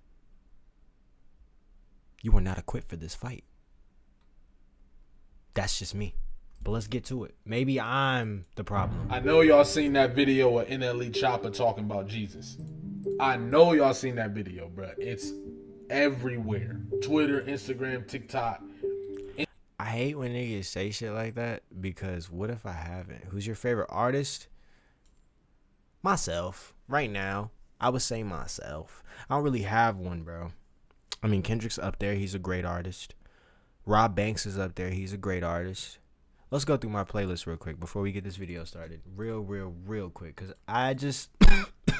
I say I listen to a lot more songs than I do, like, individual artists. Got some Youngboy, some Giveon, Clips, Rob Banks, Tim's, This Shit's Hard, my homie, Femi, just different shit. You know, I really just listen to everything. Indeed it is. Let's go. I don't listen to the baby, bro. You listen to the baby? But anyway, we're getting into this. I don't like when motherfuckers sit here and they be like, I know you've seen that video. Because I really didn't. I just saw the clip. I don't know the video. Give me context. Anything you want to, it's everywhere. And the crazy thing about it was he did it on the Den of Kings with Kirk Franklin. They had Ray J over there. They had Jonathan Majors. They had all types of. It was a crazy cast. As a matter of fact, I was gonna say that's the most unserious cast of niggas in the world, bro. I did see a clip of dude crying. I think he's like a comedian, and then Ray J came over to help him, and then he said, "Thank you, Ray J." Like, what the fuck? Like, Ray J just came to console you in the moment of tears, my nigga. That shit's hilarious. Not that you're crying, but the fact that Ray J is the one to console you. In a room of fucking Kurt Franklin, bald-ass NLE Chopper, Jonathan fucking Majors, and just a bunch of shit's going on in this room. It was a great episode, too, so y'all should go watch that. But I think one of the most interesting parts about the whole thing was what NLE Chopper had to say about Jesus. And not only what he had to say, but how people responded, right? And I think it points to a major conversation that I want to have, and that I'm totally open about being wrong when it comes to my perspective, and that's why I'm having this conversation. For if I do say anything or whatever, feel free to educate me in the comments. And ultimately, this is just my perspective as well, where I'm at.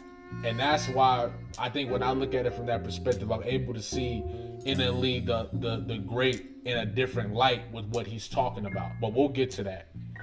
He ends up saying that he thinks that people praise the Son more than they praise the Father, right? And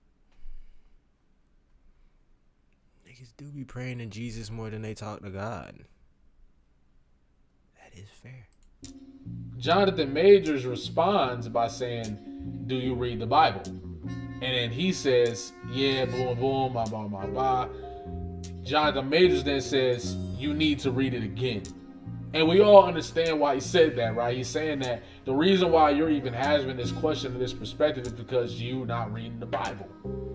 And this is where, when I hear that, I'm just like, RG, hope the food turns out well. Hope you do good. Appreciate you coming through to the stream. I'm going to check out your animations. Thank you for coming through. Doses. From my perspective, the Bible is so widely based on interpretation, yes, right? And I think that's why some people say read the Bible without trying to understand it, because, which I don't know about. That's how do you, read this book without understanding what you're reading, nigga. Read this page without actually understanding what you're reading, bruh. Bye. Have a nice one. Read this book, but do not gain and retain any of the things that are happening. Just read it. The fuck? What are we talking about? That, but they do say try that, because trying to interpret it is not gonna help you. It's gonna confuse you, right? And from my perspective, it's like this world that we live in is clearly dominated by the idea of religion. That's the one thing that dominates our world. It gives a whole bunch of leeway for people to do whatever they want to do, or the people in power to do whatever they want to do, as long as it's aligned with the religion they follow, or the religion that they follow, right? It's used to justify war, colonial. I think people use religion to not feel like, I feel like people use religion to feel like they have more control over what's going on earth than we really do, or what is perceived. But then I also feel like there is definitely ancient teachings and ancient knowledge that hides itself in the midst of these books. And if you truly tap into your inner self, you can tap into the genuine knowledge that is trying to be kicked to you. But if we're talking about Joel Osteen shit, like all this mega church and stuff, I feel like all of this is just the work of niggas literally trying to make money. And also understanding that they can capitalize off of a market of people that are lost. Because, I mean, Earth without a God is just a bunch of people just living. And people just living, you're going to leave and have a bunch of people talking about, what am I living for? Why am I alive? Nigga, to live, what are you talking about? Like, I know, obviously, if you're going through some shit and somebody says, like, why am I even here? They're probably going through something inner. But there really be people dealing with that. Like, why am I alive? Nigga, to live. Do whatever the fuck you want. Go be free. But they got to be, like, people got to be steered. They got to be put in a direction to feel like they have a sense of self, which is weird. Like, it's the herd mindset. Colonialism, all types of stuff. You see what I'm saying? So, from that perspective, why wouldn't the message be altered? Or why wouldn't not saying the writing, but maybe, but why would the message be altered? Why wouldn't it be altered? Why wouldn't it be manipulated in order to... I think these books can give you information and they can give you good stories, because these stories are forever playing out, being that history forever repeats itself in one way or another. If the collective conscious does not get the lesson that is to be learned, we are bound to repeat it at some time in our history. But I also feel like the book is for information, and then for God, it is for you to grow closer in your own identity and what you think. I never listen to another nigga being like, you need to read your Bible again. Shut the fuck up. I can go 5 years without reading the Bible and say I have a great connection with Jesus. And I mean that, because I do. It doesn't have to just like God isn't just in this book. God isn't just in this idea or the idea of this religion. Like, God extends far beyond the concept of even religion, if you ask me. The idea of Lucy, not like Lucifer, but the idea of Lucy being all around us, everything, God being this phone, God being the thoughts and all of that shit, it stretches way beyond a book. And I can gain a better understanding by connecting to myself, by growing closer to me, by understanding my brain patterns, my thought patterns, by better understanding my triggers, by better understanding what brings my body and vessel, what makes it operate the way that it operates on earth, can make me a little bit more anointed to that voice that is implemented to all of us, that is the omnipotent one, telling us, hey, morally do this, morally don't do this, this is good, this is bad. Simple as that. I don't think you need the book to truly have a good life and to truly have a great connection with the man. And I don't care what you say. You niggas can get in the comment sections and be like, oh, I think. That's okay. That's cool. Do you, nigga. Practice the religion how you think it is to be practiced. I'm not getting on here telling you niggas what to think. I'm telling you what I think. Think what you want to think. But I'm also not going to tell a nigga to open his book. Yeah, you need to read it again. Fuck it. To feed the interest. I also think I just kind of have a problem with Jonathan Majors. I just don't really like that nigga. Of those in power. You see what I'm saying? And that's based off the way people tell the stories, the main narratives of the stories. And then this is why I think it's extremely important to have an open mind when anybody is speaking, right? So I also think it's important that open mind when people are speaking. No, I personally feel like it's good to have discernment and have good discernment within people, because you do have to be able to recognize when it's time to shut the fuck up and not listen, or like shut off your ears and not listen to certain shit.